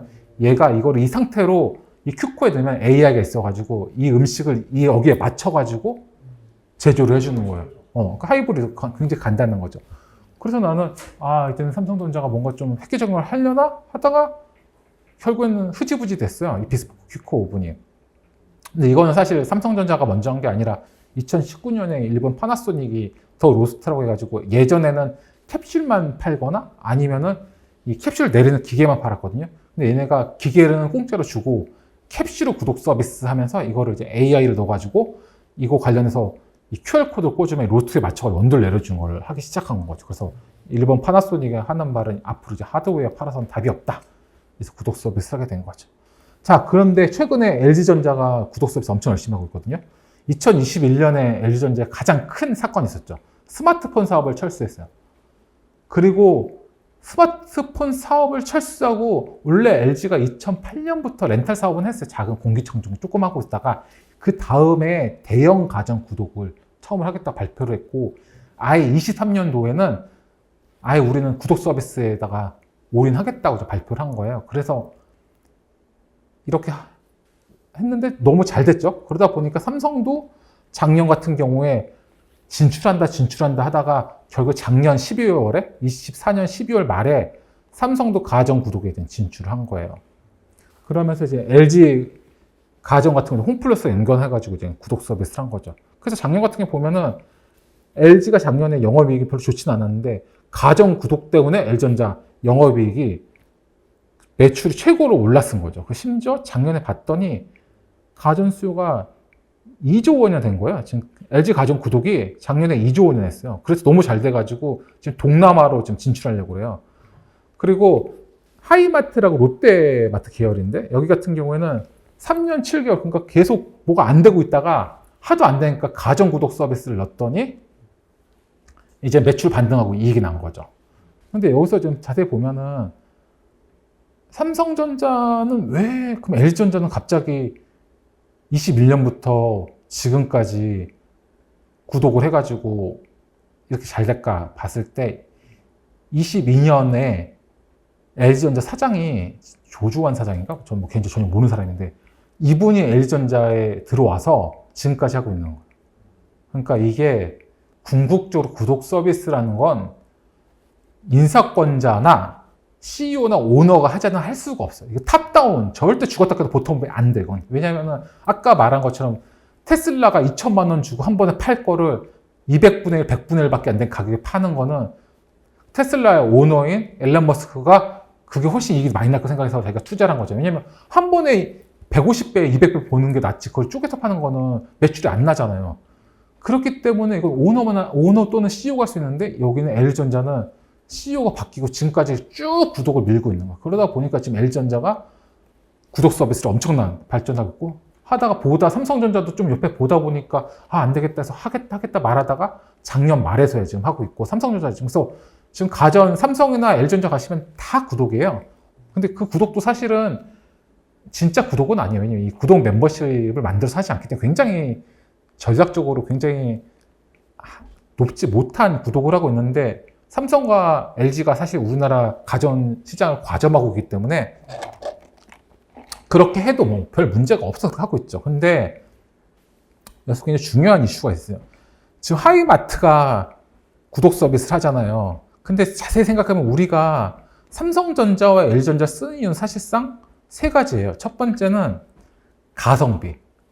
두 번째는 일종의 애국심, 비스무리. 세 번째는 애프터 서비스가 전국적으로 가능하다. 이 세 가지죠. 근데 첫 번째는 지금 우리 로봇 청소기는 로보락에서 중국 제품이 지금 1등이거든요. 삼성, LG는 그 밑에 쭉 있고. 그리고 지금 이런 가전이 서서히 중국계 샤오미도 지금 들어와서 다시 AS 한다고 그러고. 그래서 사실 지금 가성비 제품으로는 사실 이제 국산 제품이 쉽지 않아요. 두 번째는 저는 그래도 아직 국산을 무조건 쓰려고 그러는데 이제는 꼭 국산을 써야 된다는 생각이 옅어지고 있죠. 신토부리도 이제 없고. 세 번째가 애프터 서비스인데 애프터 서비스를 예를 들어 가지고 하이마트는 자기네 구독 서비스로 중국 제품을 싸던 대만 제품을 사던 AS를 해줘요. 그러니까 쉽게 말해서 하이마트가 AS를 해주는 거죠. 중국 제품을. 그러니까 지금까지 우리가 썼던 해외의 중국 제품들이 지금까지 핸디캡이었던 AS 문제를 하이마트가 구독 서비스 해결해주고 있는 거예요. 그 구독 서비스가 외국 기업들 와가지고 지금 이렇게 판을 벌려주는 꼴이 된 거죠. 왜냐면 우리가 구독에 너무 관심이 없다 보니까 지금 이런 상황에 대해서 인지도 못하고 있고 심지어 쿠팡도 들어가서 보시면 쿠팡도 대만에는 노트북이라든지 이런 거 하면 쿠팡 자체 AS 해줘요. 그러니까 AS 고민할 필요가 없어요, 이제. 크게 지금 삼성전자, LG전자 큰 고민인데 이거 관련해서 책에도 적고 그랬는데 관심이 없어요. 왜냐면 이게 구독이라는 게 사실상 우리 가전만 이런 게 아니라 사실 전 모든 분야에 지금 이런 이슈가 있거든요. 근데 야금야금 가면서 지금 우리 산업 기반 자체가 무너지고 있는 거죠. 그럼 여기까지 이제 산업적인 이야기였고 더 큰 문제는 구독강이죠. 구독강. 구독강이 무슨 이슈냐? 제가 얼마 전에 매경춘추 매일경제에 쓴 컬럼인데 실제 있었던 이야기 쓴 거예요. 제가 뭐 만드는 게 아니라. 요즘에 가전 제품이 비싸요. TV, 제가 최근에 지난주에 가가지고 확인한 건데, TV는 1627만 원이고, 김치냉도 607만 원이라. 제가 가서 확인했어요. 구독 이거 하면서 저는 이거 하면서 확인해 봤거든요. 그러면 이 두 개만 합치자, TV랑 김치냉장고 구독을 하면 이거만 얼마예요? 지금 2,400만 원? 2,500만 원이에요. 딱 두 개만 해도. 그런데 이 구독 서비스라는 거는 그래서 이 불법 사채업자들이 생각을 한 거죠. 여러분 뭐 특히 청년들 잘 모르는 친구들이 돈 벌고 싶다. 200만 원, 100만 원, 몇십만 원 급해요. 이러면 연락을 해가지고 이거 돈 200만 원 금방 드릴 테니까 저기 어디 가서 구독 서비스에 사인만 해주면 된다. 이러는 거예요. 그럼 별 생각 없잖아요. 그리고 이 제품을 받아야 될 거 아니에요. 가전 제품을. 가전 제품을 불법 사채업자가 자기가 받는 거예요. 그리고 그걸 다시 팔아요. 그러면 팔고 나서 그러면 이거 궁극적으로 누가 구독료를 내야 되죠? 그 청년이나 사기당한 치는 사람이 내야 되는 거예요. 자기는 써보지도 않는 제품 때문에 수천만 원 빚을 지고 심지어 사기 혐의로 이런 어떤 범죄 공모죄가 될 수가 있는 거죠. 이 구독강이 되게 심각한데 저도 이 이야기 지금 칼럼에 쓰고 엄청 얘기했는데 별 관심이 없어요. 지금 왜냐면 이게 보이스피싱보다 더 심할 수 있어요. 왜냐면 이 자각이 없기 때문에 국민들의 이게 지금 굉장히 큰 문제고 이것뿐만 아니죠. 이거는 뭐 이게 아까 말한 SBS에서 나온 이 타겟인데 이게 단 한 명의 사채업자한테 당한 사람이 100명이 넘는다. 사채업자가 우리나라에 한 명밖에 없겠냐고. 이게 몇 명인지도 몰라. 이게 왜 이렇게 당한지도 몰라. 여기에 대해서 지금 규모도 어디서 확인이 안 돼요. 그럼 이거 SBS 뉴스 한번 보시면 제가 나머지는 조금 충격적인 내용이 있어 어떻게는 안 했는데 한번 시간 되시면 이 구독강이 얼마나 심각한 건지 해서 SBS 굉장히 저것도 제 입 밖에 좀 꺼내기 어려운 일도 좀 있기는 있더라고요. 그래서 지금 굉장히 필요하다. 해지 위약금이 220만 원이다. 뭔데? 뭐냐? 그냥 예를 들어가지고 세탁기 사가지고 썼는데 일주일 쓰고 해지했더니 220만 원 내랬더니 그 왜 220만 원이야? 이랬더니 이게 무슨 뭐 카드 넣고 뭐 해서 이게 뭐 쓴 거보다 훨씬 많게 일주일만 쓰고 자기 세탁기 해지했는데 220만 원의 위약금 내라고 한 거야. 왜냐면 이거는 6년간 구독 서비스하고 이게 할부가 들어있고 뭐 금융이 들어가 있으니까 이게 그렇게 내라고 했던 거예요. 그렇죠. 위에 지금 그걸 다 한 달에 얼마였던 건데요? 한 달에 얼마였지? 한 달에 얼마? 구독 서비스 6년 구독 서비스 비용이 165만 원이었대요. 여기 있어요. 6년에 6년간 구독 서비스 비용이 165만 원, 6년 동안. 그러니까 매달로 치면은 1년에 얼마 안 되죠. 근데 그 비용보다 더 많이 내라고 그런 거죠. 그러니까 이게 왜냐면은 여기 보면은 제휴카드하고 금융이 같이 들어가요. 보험하고. 그러니까 이게 그래서 이게 문제가 돼가지고 했는데 이것도 사람들이 관심, 제가 이걸 한 번에 다 모여서 이 사건 자체를 매일경제에다가 칼럼으로 쭉 썼거든요. 제 매일경제에 7, 8, 2달 동안 매주 8회에 걸쳐서 이걸 썼어요. 구독경제의 문제점이나 이런 향후 문제에 대해서 그리고 이거에서 어떻게 대안이 필요한지에 대해서 사실 썼거든요. 이런 문제가 있고 뭐 심지어 뭐 소소하게는 구독강의 아주 소소하게는 OTT 사기도 많아요. 예를 들어가지고 그 계정 공유한답시고 요즘에 OTT 넷플릭스 뭐 공유하겠다고 현금으로 싸게 한 1년에 한 10만 원, 뭐 5만 원 내면 해주겠다고 돈 먹고 튀어버리고 뭐 이런 것도 엄청 많아요. 근데 그건 이제 금액도 적고 뭐 여러 가지 있으니까 그냥 넘어가고 그것뿐이 아니죠. 우리 생각해 보면은 요즘 중고 시장 굉장히 크잖아요. 이 중고 시장 관련돼 가지고 이런 사기 많아요. 예를 들어 가지고 최근에 있었던 건데 이거 전기 자전거를 어떤 사람이 샀대요. 제품이 좋아서 샀대. 중고 거래로. 근데 갑자기 회사에서 찾아오더니 이 제품 훔친 거라고. 훔친 게 아니에요. 결국에 뭐냐? 제가 아까 앞에서 이야기한 거 똑같은 건데 이 구독은 판매자가 소유권을 갖고 있는 판매한 게 아니라 소유권은 원회사에 있고 이 구독 상품을 쓰는 사람은 점유권이 있는 거예요. 사용만 할 수 있는 거예요. 그런데 얘가 구독료 한 번 내고 바로 팔아먹는 거야. 팔아먹고 뭐라고 하냐면 구독료 왜 안 내세요? 그러니까 분실, 사유를. 그러면 이 회사에서 분실됐다가 찾아야 될 거 아니야. 그 분실자가 찾았어. 그럼 가져가는 거야. 근데 이 사람은 나 이거 돈 주고 샀는데 100몇십만 원 주고 이거 왜 갖고 와? 그러니까 이거 분실된 제품인데요? 이런데 민법에 보면 원래 민법의 기본 원칙은 선의 제3자에 대해서는 대항하지 못하게 돼 있어요. 사실 제 전공이 법학이거든요. 학사, 석사, 박사 법학으로 했는데 구독경제가 사람들을 제가 경제학으로 하는데 법이 기본 베이스인데 그런데 이 특례로 해가지고 횡령물과 그러니까 접유 횡령물하고 도난물 이런 건 특례가 있어가지고 그거 같은 경우에는 선의 제3자하고 나발이고 필요가 없어요. 그렇기 때문에 무조건 뺏기는 거예요. 그러면 이 사람은 자기가 사기친 사람한테 민사소송과 형사소송을 해야 돼요. 근데 예를 들어서 몇만 원, 몇십만 원, 몇백만 원 때문에 변호사를 사가지고 소송할 수 있냐고. 못 하거든요. 그러니까 지금 이게 사실 자전거만 있는 게 아니라 모든 제품과 서비스 이런 걸 다 할 수 있는 거예요. 그러니까 이게 앞으로 우리나라 중고 시장의 이 신뢰성조차도 지금 무너지고 있는 거거든요. 그러니까 이것도 사실 제가 그래서 구독경제 특별법이 필요하다. 온풀법은 못 하더라도. 왜냐면 지금까지 말한 이런 수많은 이슈들이 다 구독경제 특별법을 한번 만들어줘가지고 한번 다뤄야 되거든요. 이건 민법으로 해결할 수가 없어요. 지금 다른 뭐 특별법 방법이 없어요. 경찰이 잡아줘야 되는 거 아니에요? 일종의 사기인데? 아니지요. 그러니까 그 경찰이 고소하면 되겠죠. 근데 그거는 그렇다고 해도 본인이 이제 자전거 못 쓰는 거죠. 그러니까 이제 새로운 게 그리고 계속 하고 계속 뺏기고 이러고 있는 거예요. 그냥. 그러니까 돈은 돈대로 날리고 대부분은 사람들이 또 경찰에 고소고발하는 거 그렇게 좋아하진 않죠. 내가 당하더라도. 우리 생각해보면 하는 사람만 맨날 열심히 하지 일반 사람 같은 경우는 소송이나 이런 거 굉장히 저도 법했지만 한 번도 지금까지 누구 고소 고발 당한 적도 없고 한 적도 없거든요. 그러니까 이제 그런 게 사실상 불편하죠. 근데 이것뿐만이 아니라 구독 플랫폼도 굉장히 큰 문제죠. 지금 사실 이게 최근에 유튜브 프리미엄이 좀 우리나라에 비싸가지고 이제 구글에서 하도 문제가 많으니까 우리나라에만 구글 유튜브 프리미엄 말고 구글 유튜브 라이트라고 해가지고 동영상 때 광고 안 보는 이 구독료 상품이 우리나라에만 없어요, 사실상. 그리고 우리나라에만 가족 할인이 없고 우리나라에만 할인 제도가 없어요. OECD 국가 대부분 있는데. 그래서 공정위에 그 제소돼가지고 공정위에서 조사한다니까 구글에서 유튜브에서 이제 우리가 유튜브 라이트 출시해줄게.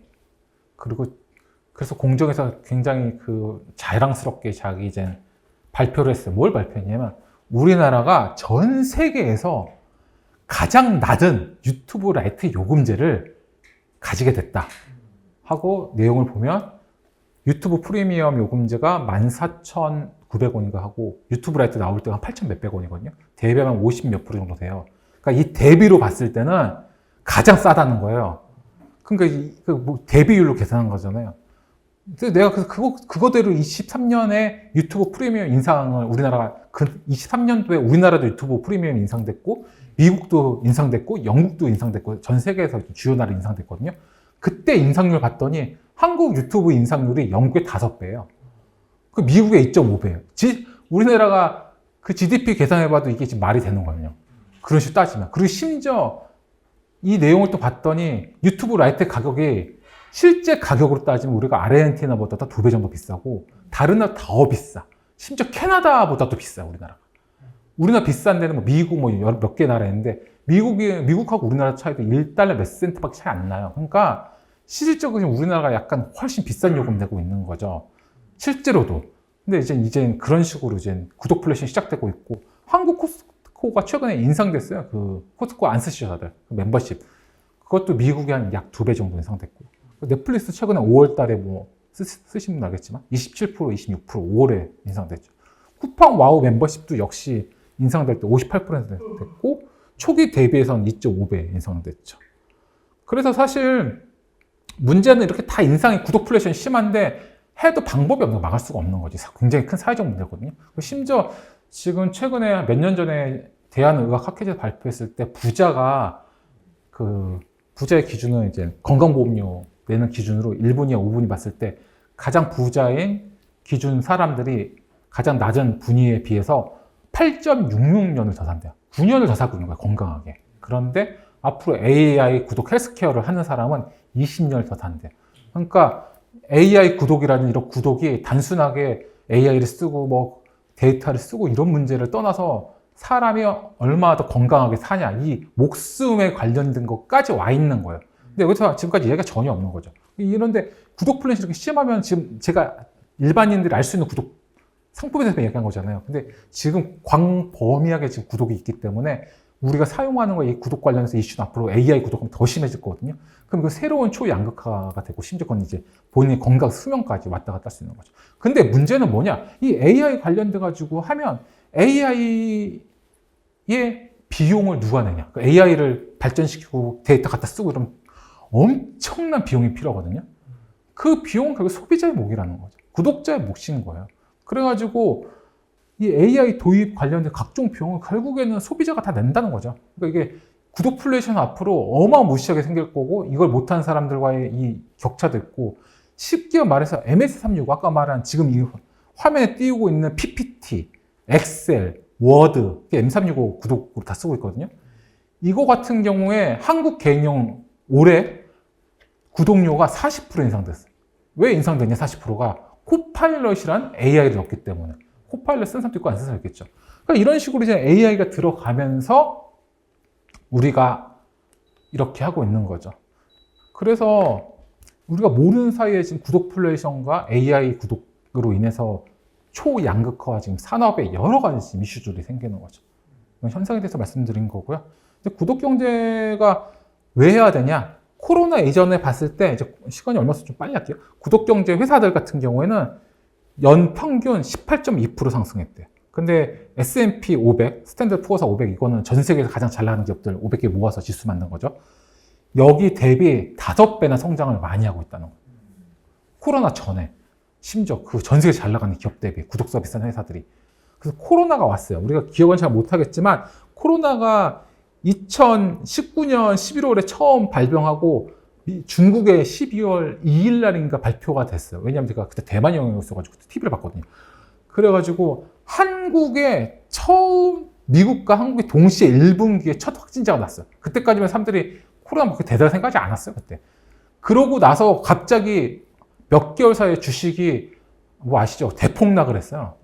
대폭락을 하고 이제 막 팬데믹가 막 거의 무슨 뭐 공황이 오네 난리가 나고 이제 스페인 독감이 최고네 막 이래서 전 인류가 어떻게 될 거네 막 난리가 났었는데 주식 폭락하고 갑자기 한 3, 4개월 만에 주식이 다 원상복귀했잖아요.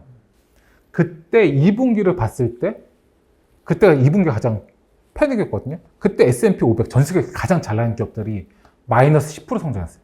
그리고 망한 기업도 많고. 그런데 그 와중에도 구독 경제하는 회사들은 12% 성장, 남들 마이너스 10% 할 때. 그리고 10개 중에 8개 회사는 성장을 한 거죠. 다 망하고 있을 때. 그러면 도대체 코로나 이후에 그럼 지금은 어떠냐? 봤을 때 24년의 주어라 작년 보고서 봐도 최근 12년간 구독 서비스를 채택한 기업은 S&P 500 전 세계 가장 잘 나가는 기업들보다 3, 4배 정도, 3.4배 정도 빠르게 성장하고 있다고 하고 지금도 코로나 이후에도 연평균 10.4%, 지금 6%니까 50% 이상 더 많이 성장하고 있는 거 대비로 했을 때 그러면 도대체 이게 왜 그런 구독 경제 관련된 회사들이 잘 나가냐? 이거는 회복 탄력성이 있는 거죠. 왜냐하면 회복 탄력성이라 하면 우리가 어떤 일을 겪었을 때 이거를 빨리 이겨내는 힘이거든요. 회복 탄력성은 결국엔 구독자로서 나오는 거예요. 그러니까 고객들이 락인되는 거예요. 왜냐하면 소비가 이렇게 위기가 오거나 불황이 오면 사람들은 비용을 안 쓰잖아요. 그럼 처음에 내가 매일 지나가는 어떤 빵집에서 빵 먹던 걸 줄이지 집에 가서 구독을 하고 있는 거 줄이진 않거든요. 그렇기 때문에 자연스럽게 구독이 맨 마지막에 줄일 수 있어요. 그리고 보통 불황이나 아까 코로나도 보더라도 이거 같은 경우에는 선불로 내기 때문에 몇 달 또는 1년 단위로 선불로 내기 때문에 비용을 먼저 받잖아요, 기업이. 그 와중에 갑자기 불황이 오고 주식 같은 경우도 갑자기 며칠 폭락했다 갑자기 올랐다 떨어지고 막 이러잖아요. 그러니까 이 기간이 짧아요, 위기의 기간이. 미리 돈을 받아놨기 때문에 그 위기가 오더라도 기업은 버텨낼 수가 있는 거죠. 그러니까 이게 굉장히 큰 장점인 거죠. 두 번째는 목돈이 필요치 않은 거예요. 쉽게 말해서. 불황이 오거나 지금까지 경제 저성장에 내가 돈이 아무리 많아가지고 수천억 있다 이래도 GPU를 사느니 차라리 구독을 하죠. 돈이 많은 사람도 내가 이 돈을 쓰기가 부담스럽거든요. 그러면 목돈을 안 쓰고 소액으로 할 수 있는 게 구독밖에 없거든요. 그러다 보니까 아까 말한 코로나 때 엄청 성장하고 지금 같은 또 경제 불황 때도 계속 성장할 수밖에 없는 거죠. 그리고 기업은 사업 배치기 가능. 이거는 뜨내기 장사가 아니라 실제 어떤 사람이 물건 사는지 정확히 하는 거예요. 그렇기 때문에 기업이나 개인한테 가장 큰 거는 리스크인데 리스크가 있는 거는 문제가 아닌데 그 리스크가 무엇인지 모르는 게 가장 큰 리스크거든요, 사실. 근데 기업은 걱정할 게 없어요. 왜냐하면 내가 이 사람이 구독을 해지하지 않는 사람, 이 사람의 특징과 이 사람한테 알맞는 불황형 구독 서비스를 낼 수 있는 거죠. 그렇기 때문에 기업이 이 예측이 가능하기 때문에 이 운영에 굉장히 좋죠. 예를 들어가지고 넷플릭스가 코로나 끝나고 나 사람들이 다 나가버렸잖아요. 이제 막 넷플릭스 끝나고 넷플릭스 이제 코로나 끝나니까 사람들이 밖에 나간다고 그래가지고 굉장히 많은 사람들이 해지했는데 그때 뭐 했는지 혹시 아세요? 넷플릭스 그 문제 있고 몇 달 후에 다시 완전 원상복귀인데 뭐 했냐? 그때 낸 게 코로나 끝나고 광고용 요금제. 그러니까 넷플릭스는 광고용 요금제를 하더라도 사람들이 싼 가격에 사람 들어서 볼 사람이 있다는 거를 안 거예요. 구독자의 분석을 통해 가지고. 그거의 가장 큰 예가 오징어 게임인 거죠. 오징어 게임 우리 남 좋은 일 했는데 오징어 게임 때문에 넷플릭스가 전 세계에서 한때는 디즈니를 이기는 시총을 이겼잖아요. 그 오징어 게임 같은 경우에 10년 동안 2010년도에 모든 거 다 만들어 놓고 투자 받으려고 했는데 아무도 투자를 안 했어요. 왜 안 해줬냐? 이게 내용이 좀 약간 기기묘묘하잖아요. 그러니까 아무리 큰 배급사도 이거 혹시 망하면 어떡하지? 아무리 큰 배급사도 연속으로 두세 번 배급 망하면 100% 망하거든요. 그리고 드라마도 하기 애매하고 막 이러니까 못하고 있었던 거예요. 그래서 이거를 세팅한 지가 10년이 넘었는데 아무도 투자도 안 하고 아무도 안 해주는 거예요. 근데 넷플릭스가 와서 해주는 거예요. 왜 넷플릭스 할 수 있었죠? 제가 말한 것처럼 구독자가 결국에는 회복 탄력성인 거예요. 왜냐면 넷플릭스에서 오징어 게임이 망했다 한다. 사람들이 오징어 게임 보고 아이 재미없네. 그리고 넷플릭스 해지하지는 않거든요. 그러니까 넷플릭스 입장에서는 상관이 없는 거예요. 두 번째는 넷플릭스는 구독자의 이 분석을 통해서 이런 오징어 게임 같은 제품이 먹힐 거라고 본 거죠. 분석을 통해서. 그렇기 때문에 투자를 한 거죠.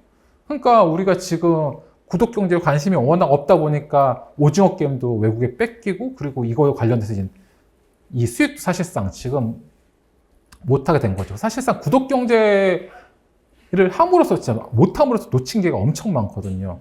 그래서 이제 구독 경제의 클래식은 아마존 프라임이란 아까 말한 쿠팡 와우 멤버십 생각하시면 되고요. 근데 이거 같은 경우에 뭐가 중요하냐면 이 아마존 프라임 같은 경우에도 가격을 20% 정도 인상한다고 했더니 미국에서 난리가 난 거예요. 우리나라는 쿠팡이 한 번에 올릴 때 40 몇 %씩 올리고 2배씩 올려도 전 국민들이 아무 말 안 하는데 미국에서는 20% 올린다니까 난리가 난 거예요. 이걸 20% 왜 올리냐. 이래가지고 JP 모건이 분석을 했더니 119달러에 월 119달러를 내면 월 784달러의 이익을 얻는다는 거예요. 그러면은 구독자가 내는 대비 6배에서 7배 되는 가치를 구독자, 소비자가 얻는다는 거예요. 그러면 아마존이 얼마나 좋은 기업이길래 내가 100원 주면 600원을 낮춰줄까? 그럴 리는 없잖아요. 봤더니 아마존의 구독 서비스 같은 경우에 구독 서비스와 비회원을 비교했더니 구독 서비스를 쓰는 사람들이 평균 4.6배 정도 돈을 많이 한 5배 가까이 돈을 더 쓴대요. 왜냐면 우리도 구독료 내면은 유료니까 본전 뽑아야 된다 생각해서 그 사이트에 들어가고 사이트에 들어가면 또 새로운 제품을 또 사고 계속 사게 되는 거죠. 그리고 심지어 들어가서 일반 사람들은 비구독자는 $1,000 이상 비싼 제품 같은 거 잘 안 사는데 구독 서비스 하는 사람들은 40% 사는 거예요. 6배 정도 또 많이 사는 거예요. 5배? 6배 정도. 그러니까 왜 그러냐면 내가 구독료를 냈기 때문에 할인해 주잖아요. 그 단순한 몇 달러 낸 것 때문에 그 할인율을 받으려고 더 많은 제품을 쓰는 거예요. 그러니까 락인 시키고 유인하는 거죠. 그래서 이거를 그대로 쿠팡에 갖고서 이식을 한 거죠. 그러면 이거 뭐 아마존 얘기를 여기서 왜 하고 있어? 이렇게 생각할 수 있지만 아니에요. 여러분 지금 오늘 끝나고 편의점 가서 보세요. GS25, 뭐 우리나라 뭐 있죠? 그리고 또 그 기타 세븐일레븐, CU, 뭐 또 뭐 있죠? 또 뭐 있나? 그 3개죠. 3개 정도가? 4개 뭐 있죠? 이마트 24? 하여튼 미스터 하여튼 거기에 이미 몇 년 전부터 다 구독 서비스 하고 있어요. 그래서 예를 들어 더파 플러스 뭐 이런 거 같은 경우는 GS 같은 경우에는 2020년부터 했는데 이거는 2,500원을 내면 도시락 같은 걸 할인해 주는 거예요. 이거 같은 경우에 그 구독자 대비 비구독자 대비 구독자가 4배 정도 제품을 많이 산대요. 그리고 심지어 GS25에서 커피 구독 서비스도 했거든요.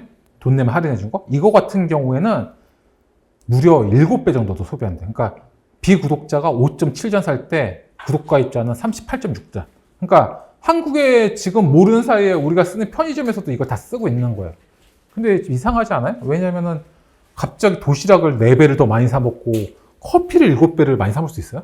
우리가 3끼 먹는데 12끼를 먹고 커피를 3잔 먹는 사람이 21잔을 먹는 경우도 있을 수 있죠. 이건 뭐냐? 제가 봤을 때 결국에는 주변에 있는 소상공인이 망하고 있다는 걸 봐야죠. 그러니까 싼 가격에 백반을 먹던 사람들이 더 싸니까 편의점 도시락을 먹는 거고 싼 커피를 먹을 수 있는 사람들이 편의점에 들어와서 결국에는 여기로 흡수되고 있는 거예요. 제가 소상공인 문제도 많이 이야기했는데 아직까지도 이런 거에 대해서 전혀 관심이 없어요. 그러니까 이렇게 구독을 통해 가지고 이 주변이 사실상 초토화되고 있다고 좀 내피셜인데 물론 이거는 그 다음 연구가 안 되었기 때문에 그래서 사실상 이제 우리가 물론 이제 편의점도 소상공인이 하긴 하죠. 그러니까 이런 식으로 이제 구독 경제가 남의 나라의 이야기가 아니라 지금 우리 하다못해 편의점에서도 이렇게 활용되고 있는 거죠. 그래서 사실 지금 그 이후에도 거의 구독 멤버십이 편의점이 거의 연에 2배씩 성장하고 있죠. 근데 뭐 이렇게 결국에는 멤버십 가입자들이 2배에서 7배 정도 성장을 하고 있는데 그래서 제가 이거 옛날부터 벌써 한 2019년, 20년부터 칼럼으로 정부에 계속 얘기해서 이거 결국에는 구독 경제를 이런 식으로 대기업만 하는 게 아니라 소상공인도 모여가지고 참여형 구독 서비스 플랫폼을 만들어야 된다, 해야 된다. 이거 안 하면은 앞으로 10년 내에 소상공인은 앞으로 방법이 없다. 지금도 그 얘기 하려고 지금 하고 있는 건데, 그러면 이게 뭐 실질적으로 되는 경우가 있어? 이렇게 생각할 수 있지만 아니에요. 벌써 일본에서는 열심히 하고 있어요. 일본에서는 예를 들어가지고 우리가 같은 업종의 사람들은 다 적이라고 생각하잖아요. 일본 같은 경우에 미용실에 도쿄에 있는 미용실 1200개가 구독 멤버십을 만들었어요. 그래서 일정 몇천 원 정도 내면 일본 도쿄 안에는 1200개 미용실 쓸 수 있어요. 그러면 일본에도 맞벌이하는 사람도 있고 애 학원도 데려다 주고 많을 거 아니에요. 그러니까 자기 집이 아니라 주변에 가면서 헤어스타일 받을 일도 많잖아요. 그러면 헤어스타일 받으러 가서 추가적으로 머리도 깎고, 아니 미용도 하고 뭐 여러 가지 하잖아요. 그러니까 추가적으로 계속 매출이 나는 거예요. 그래서 이게 처음에는 몇십 개씩 해서 지금 1200개, 1100개 늘고 있거든요. 그러니까 업종별로 단순하게 적이 아니라 모이면 더 커지면서 매출이 더 많이 날 수도 있고 소비자의 입장에서도 더 많은 혜택을 얻을 수 있거든요. 근데 이것뿐만 아니라 일본의 이제 신주쿠에 있는 그 미로드라는 쇼핑몰인데 우리나라 지금 타임스퀘어나 뭐 코에스 같은 거겠죠. 이거 같은 경우에 드링크 패스라고 해가지고 월 5,000원, 지금 돈으로 치면 4,300원, 워낙 얘나 싸니까 그 돈을 내면 거기에 가입된 카페나 술집에 가서 맥주 한 잔 또는 커피를 마실 수 있어요. 근데 보통 우리가 커피를 마시면 같이 누구랑 가잖아요. 그럼 그 사람은 돈 내고 또 먹잖아요. 근데 커피값을 안 내기 때문에 같이 또 캡도 사 먹을 수도 있잖아요. 그러니까 추가 매출이 많이 나는 거예요. 그리고 맥주 한 잔 준다고 어떤 솔직히 남자들이 맥주 혼자 한 잔 먹으러 가는 건 있겠지만 거의 없잖아요. 그럼 친구 데려가면 또 매출이 나는 거예요. 그래서 매출이 내전 빈도도 거의 엄청 늘고 매출 10배, 20배 정도 매출이 늘었다는 거예요. 그러니까 이제 이런 식으로 구독 멤버십을 소상공인으로 엮어가지고 게 엄청 많거든요. 헬스케어도 있고. 그런데 여기도 관심이 없는 거죠. 지금 시간이 얼마 없어가지고. 근데 지금까지 들으면은 굉장히 퍼펙트한 구독 경제 같지만 실질적으로 파고 들어가면 여러 가지 이슈가 있죠. 예를 들어가지고 처음에 시작할 때 큐비라고 해가지고 우리 HP 휴레패커드라고 있어요. HP CEO 하시고 우리 드림웍스라고 영화 혹시 할 때마다 그 애가 달에서 낚시하는 거 있죠. 그 회사 창업하고 뭐 CEO 했던 분들이 나오셔가지고 스타트업을 만든 거예요. 그래서 사람들이 야 이렇게 어마무시한 사람들이 스타트업을 만들었네? 이래가지고 스타트업인데 투자금이 얼마 거친지 알아요? 2조 원. 스타트업인데 2조 원 투자를 받았어요. 그래서 여기서 한 게 뭐냐? 이 큐비라고 그래가지고 퀵바이트. 그러니까 잘 생각해봐요. 우리가 유튜브는 보통 10분 넘어요. 왜? 10분을 넘어야지 광고 돈을 받을 수 있거든요. 그런데 릴즈는 1분에서 3분이에요. 그럼 지금 2분, 3분에서 7, 8분에서 비어 있잖아요. 이거를 우리가 하겠다. 큐비가. 그래가지고 했더니 사람들이 엄청나게 많이 들어온 거예요. 그래가지고 야 역시 가다가 있구나. 멋있다. 이랬는데 갑자기 보름 만에 망해버렸어요. 왜 망한지 혹시 아세요? 지금까지는 무료로 구독시켜준 거야. 구독 멤버십이 공짜였어요. 그런데 돈을 내라서 유를 하니까 단 보름 만에 한 달도 안 돼서 92%가 나가버렸어요. 그러니까 구독 멤버십의 가치가 없으면은 이런 식으로 이런 어마무시한 회사도 단 한 달 만에 문을 닫아버리는 거죠.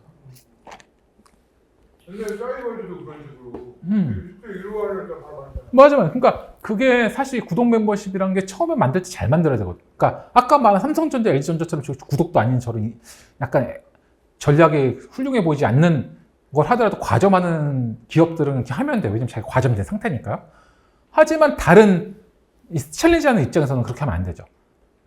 이거 같은 경우에는 이제 OTT의 영화 버전으로 내가 한 달에 한 번 영화 볼 돈 $10 정도만 내면 극장을 마음껏 와서 봐라. 이거예요. 얘네가 왜 이걸 했냐? 세상 천지에 영화를 맨날 개봉하는 것도 아니고 사람들이 영화 별로 안 볼 거다. 그리고 영화를 구독이라는 건 상대편의 데이터를 확인할 수 있거든요. 그러면 뭐 비 오는 날에는 20대 남자들이 무협 영화를 많이 보더라. 뭐 이런 식으로 데이터를 제작사한테 팔아가 돈을 벌 수 있잖아요. 그리고 뭐 마케팅도 하고. 그래서 그 두 가지를 보고 시작했는데 이것도 엄청 절대 망했어요. 왜 망했냐? 첫 번째는 영화를 N창하려면 사람이 너무 많은 거예요. 실제로 이 화면이 인터넷 자랑, 내가 영화를 이렇게 많이 봤다고 탑 쌓기 놀이를 해가지고 표를 막 탑을 쌓는 거야. 그래서 공짜니까 막 해서 내가 해리포터 매니아야. 막 이러면서 해리포터 100번 봤어요. 막 올리고 막. 그러면 돈 다 내야 되잖아요. 그러니까 뭐지 이러고 있는데 더 웃긴 일도 벌어진 거예요. 미국에 가면 알겠지만 미국 화장실 가기가 굉장히 어렵거든요. 그러니까 지나가다가 화장실 가려고 극장 가는 거야. 깨끗하니까. 왜냐면 이거 없이 무비패스 공짜니까. 이 무비패스라는 프로그램인데. 그리고 친구한테 야, 너 무비패스 회원이야? 나 회원이야. 이러면 야, 거기서 만나 그냥. 왜 시원하고 좋잖아. 그러니까 사람들이 영화도 안 보고 막 가서 거기 써버리는 거야. 그러니까 이게 이런 사람들 때문에 결국에는 이 데이터를 팔려고 해도 한 사람 N차 관람하고 얘가 쓰레기를 버리러 온 건지 친구 만나러 온 건지 알 수가 없잖아요. 그러니까 이 데이터의 가치가 없어진 거고 영화 한 번, 두 번 볼 때마다 적자인데 이렇게 보는 사람이 있다 보니까 여기가 파산했다가 최근에 다시 하려고 하고 있는데 우선 파산 절차를 거쳤죠. 그래서 이것저것 잘 됐어. 그래도 또 안 되는 게 뭐냐면 왜 넷플릭스 전 세계 넘버원인데 두 달에 한 번씩 영화 계속 뭐 아까 뭐 데몬 그거 K 헌터스 뭐 이런 거나 오징어 게임 왜 하겠어요? 사람들은 일정 기간 있으면 나가버려요. 업데이트가 안 되면은. 그렇기 때문에 수없이 이제 돈을 쓸 수밖에 없는 거죠. 이건 넘어가고. 그래서 사실 저는 그런 생각 많이 해요. 지금 일본에 최근에 여행 갔는데 일본 같은 경우는 헬스장 지금 도쿄 헬스장 1등이 초코잡이라고 있어요. 이건 책에 나온 건데 여기는 무인 헬스장인데 한 3만 원이에요. 근데 지금 1,000몇백 개 있는데 여기 무인 헬스장이 사실 우리나라 지나가면 저기 무인 헬스 엄청 많죠. 여기 샤워장도 없어요. 이 안에. 옷도 안 줘. 그래서 지나가다 우리 동네에 있는 헬스기기 하는 거랑 뭐 다른 게 없다 생각할 수 있는데 여기가 그것만 하는 게 아니라 이 안에다가 헬스 플러스 네일 아트 이게 다 셀프요. 제모, 치아, 미백, 안마의자, 체성분 분석 서비스, 노래방, 빨래방, 필라테스, 골프, 공유 오피스, 무인 카페 등의 서비스를 제공하는 거예요. 3만 원에. 근데 이거 어떻게 제공하냐면 주변의 소상공인 연합을 해서 하는 거야. 자기 안에서 하는 것도. 이런 식으로 아까 말한 드링크 패스처럼 연합으로 쇼핑몰을 해서 구독 서비스 해가지고 지금 일본에서 1등하고 있거든요. 제가 그래서 최근에 어떤 마스야마라는 소도시를 지지난 데를 갔는데 거기 갔더니 거기도 이런 비슷한 거 하더라고요. 근데 여기는 온천 도시래 가지고 한요가 필라테스, 실내 골프장 여기는 하나 더 해서 온천도 넣었더라고요. 온천 도시니까. 그 암벽 등반도 넣고 아까 말한 것도 플러스 된 건데 탁구, 카페, 스터디룸, 음악 연습실, 피아노, 개인 사우나, 어린이 놀이방, 이벤트룸, 그리고 주점까지. 바이오 서킷 트레이닝 이거 돌리는 거. 이거를 자기네가 그 동네를 엮어가지고 해가지고 멤버십을 만든 거예요. 그러니까 앞으로 소상공인은 궁극적으로 구독 멤버십 해야 되면 일본 이미 시작했거든요. 시골까지 다 하고 있어요. 그렇기 때문에 앞으로 이 구독 멤버십을 어떻게 만드냐가 소상공인 정책에서 앞으로 유일무이한 희망이다. 제가 봤을 때 중기부에서 지금 이러고 있을 때가 아니다. 이렇게 생각하고 있죠. 아까 말씀드린 거고. 그래서 이게 지금 마지막인데 이제 공짜 데이터가 가장 중요해요. 지금 데이터가 가장 큰 문제거든요. 지금 아까 말한 것처럼 유럽에서는 삼자 쿠키 우리가 검색을 해가지고 이걸 광고 띄우는 거를 법으로 막았어요. 그래가지고 메타가 페이스북이거든요. 페이스북, 인스타그램이 화가 나가지고 그러면은 우리 광고 못하게 할 거잖아? 광고 활용에 동의 안 하면 너희들 14,300원 내고 써, PC로는. 그리고 네가 모바일하고 PC 같이 쓸 거잖아? 그러면 돈을 더 내. 이런 거예요. 그러니까 여러분 지금 페이스북 공짜로 쓰고 있잖아요. 인스타그램도 공짜로 쓰고 있고. 그거를 구독료를 내라는 거예요. 광고 안 보니까. 지금 소송 중이거든요. 그러니까 지금 여러분이 보고 있는 모든 지금 인터넷 하고 있는 이 서비스는 여러분이 광고를 내 데이터를 사실상 주고 지금 공짜로 보고 있는 거예요. 지금 근데 이게 유럽은 법으로 막아버렸고 한국과 지금 미국도 원래 미국도 바이든 때 하다가 지금 약간 멈춰 있는 건데 그럼 이 데이터가 얼마나 중요하냐? 메타 주가가 몇 년 전에 단 하루 만에 300조 원이 날아간 적이 있어요. 이게 뭐냐면 애플이 앞으로는 이런 광고 같은 걸 개인이 막아서 안 줄 수 있게 해준다고 발표하니까 그날, 그 다음 주에 메타의 주가가 300조 원이 날아간 거예요. 왜냐하면 메타나 구글의 80%에서 90% 되는 수익은 이런 광고거든요. 광고 아니면 더 뭐 먹고 살 건데 이러니까 300조 원이 하루아침에 시가총액이 날아간 거예요.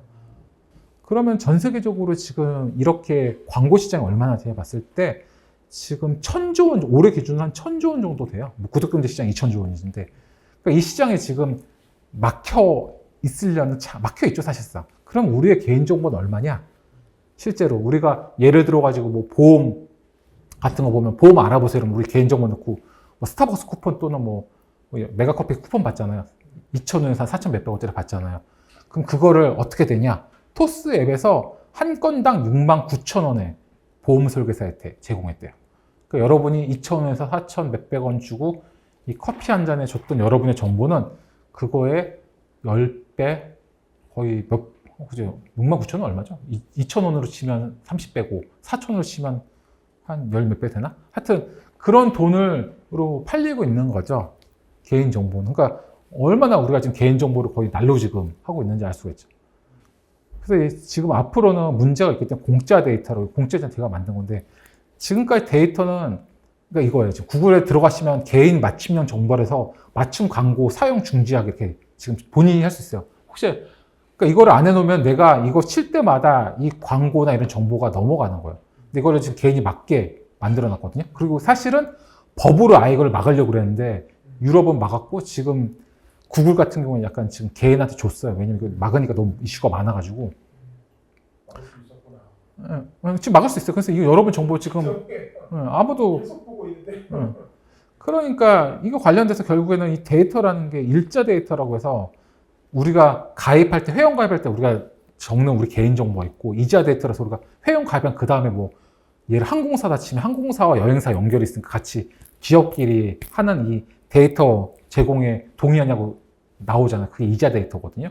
3자 데이터는 우리가 이렇게 검색하는 거고, 그리고 0자 데이터는 내가 원래 있던 단어에서 공짜 데이터로 바꿔서 빈 공간에다 내가 직접 이제 데이터를 넣어주는 거죠.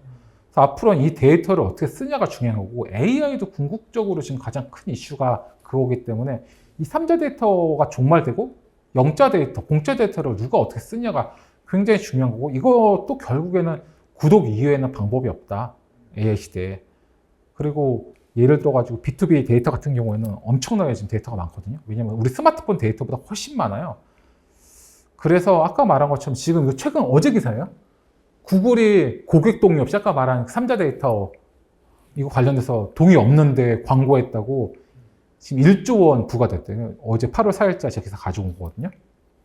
그러니까 지금 이렇게 지금 계속 막고 있거든요. 그래서 지금 문제가 뭐냐? 결국에는 AI 기업들하고 언론사하고 지금 계속 싸우고 있어요. 우리나라도 지금 소송 중이거든요. 그러니까 아까 말 환경 문제도 그렇고 검색을 해가지고 못 가져오게 막아버리고 이러니까 퍼블렉시티가 최근에 어제 발표했죠. 이제는 우리가 구독료 $5 받아가지고 80%를 언론사 주겠다 그런 거예요. 그러니까 이제 데이터 돈 주고 사겠다 우리도. 근데 그걸 누구 돈으로? 소비자 돈으로. 그러니까 지금 여러 소비자가 만드는 데이터나 지금 AI하면서 쓰는 데이터들은 지금 무료로 가지고 가고 있는데, 그것도 궁극적으로는 우리 데이터를 예를 들어 AI 회사가 생성해서 가져가려면 구독료를 할인해 주던가 뭔가가 있어요. 지금 퍼블리시티 같은 경우도 지금 언론사에 돈 준다고 하니까 이제 그런 식으로 우리 데이터를 조금 더 다른 방법으로 다른 방법으로 좀 조망할 필요가 있고요. 이게 지금 마지막인데요. 달러세이버 클럽이라고 예전에 2016년에 $10억, 지금 좀 1조 3천억 주고 물건 팔았는데 이제 회사를 팔았어요. 여기 보면은 이분이 친구들하고 맥주 먹다가 우리 질레트 면도기를 많이 쓰잖아요. 남성분들은. 질레트 면도기 선전 봤더니 항상 이렇게 미식축구 MVP나 유명한 사람 쓰잖아요. 그거 보고 이거 비싸지? 이러면서 자기가 싸게 $1 정도에 이 패킹을 해가지고 구독 서비스를 낸 거예요. 전 세계 최초의 면도기 구독 서비스인 거예요. 그래서 이걸 해가지고 잘 돼가지고 나중에 질레트도 따라하고 유니레버 다 아시죠? 유니레버가 그때 2016, 벌써 10년도 넘었죠. 10년 정도 전에 $10억, 10년 전에 한 1조 몇천억 주고 얘네 산 거예요. 근데 얘네가 한 거는 그냥 패킹해가지고 구독 서비스 그냥 배송해 준 거예요. 그러면 이 면도기는 뭐였을까요? 이거를 10년 전에, 10년은 훨씬 더 됐죠. 2014년, 12년도에 얘네들이 도대체 이 $1짜리 성능 좋은 면도기를 어디서 구해가지고 만들지는 않았을 거 아니에요. 얘들이 갑자기. 그러고 만든 사람도 아닌데. 뭐였냐? 도로코였다는 거죠. 도로코가 이미 이때 당시에 미국 가가지고 0.0 몇 프로, 0. 몇 프로 되는 점유율이 있었던 거예요. 근데 도로코가 이 면도기를 썼더니 이거 좋은 거야. 그러니까 $1 주고 팔았으면 더 쌌겠죠? 그래가지고 이거를 단순하게 그거를 엮어가지고 구독만 해가지고 엄청나게 떴고 유니레버에 팔고 엑시스 1.5가 팔잖아요. 도로코가 2010년대 초반에 진출할 때 제 강의를 들었거나 구독 경제에 관심 있어가지고 도로코가 미국에 가서 하고 있었으면 지금 도로코가 질레트를 훨씬 앞지렀겠죠. 가격 대비나 이런 성능이 좋으니까. 근데 우리가 이런 식으로 모르고 지금 놓치는 제가 쭉 얘기하면 놓치는 기회가 이루 말았었어. 너무 관심이 없어가지고. 왜냐면 이게 이 파편적으로 있으니까 사람들 관심이 없는 거예요. 그래서 저는 이런 거 볼 때마다 진짜 중소기업이라든 우리 대기업도 마찬가지예요. LG 삼성도 마찬가지고 너무 많은 기회를 놓치고 있다. 그리고 AI 시대도 역시 마찬가지다. 전혀 논쟁이 필요 없는 건 논쟁하고 있고 진짜 필요한 것에 논쟁이 적다. 그래서 너무 아쉬움이 있고요. 그리고 결국에는 구독 자체가 인생도 구독이다. 왜냐면 인생은 이제 구독료로 시간을 내는 거고 구독 중에 돈 내고 하는 거 이 차이밖에 없기 때문에 사실 우리가 쓰는 거 소유하는 건 없고 어떻게 잘 활용하고 그 다음에 다음 세상으로 넘어가냐 이게 중요하다고 생각하고 있습니다. 시간이 벌써 꽤 지났네요. 마무리하겠습니다. 박수.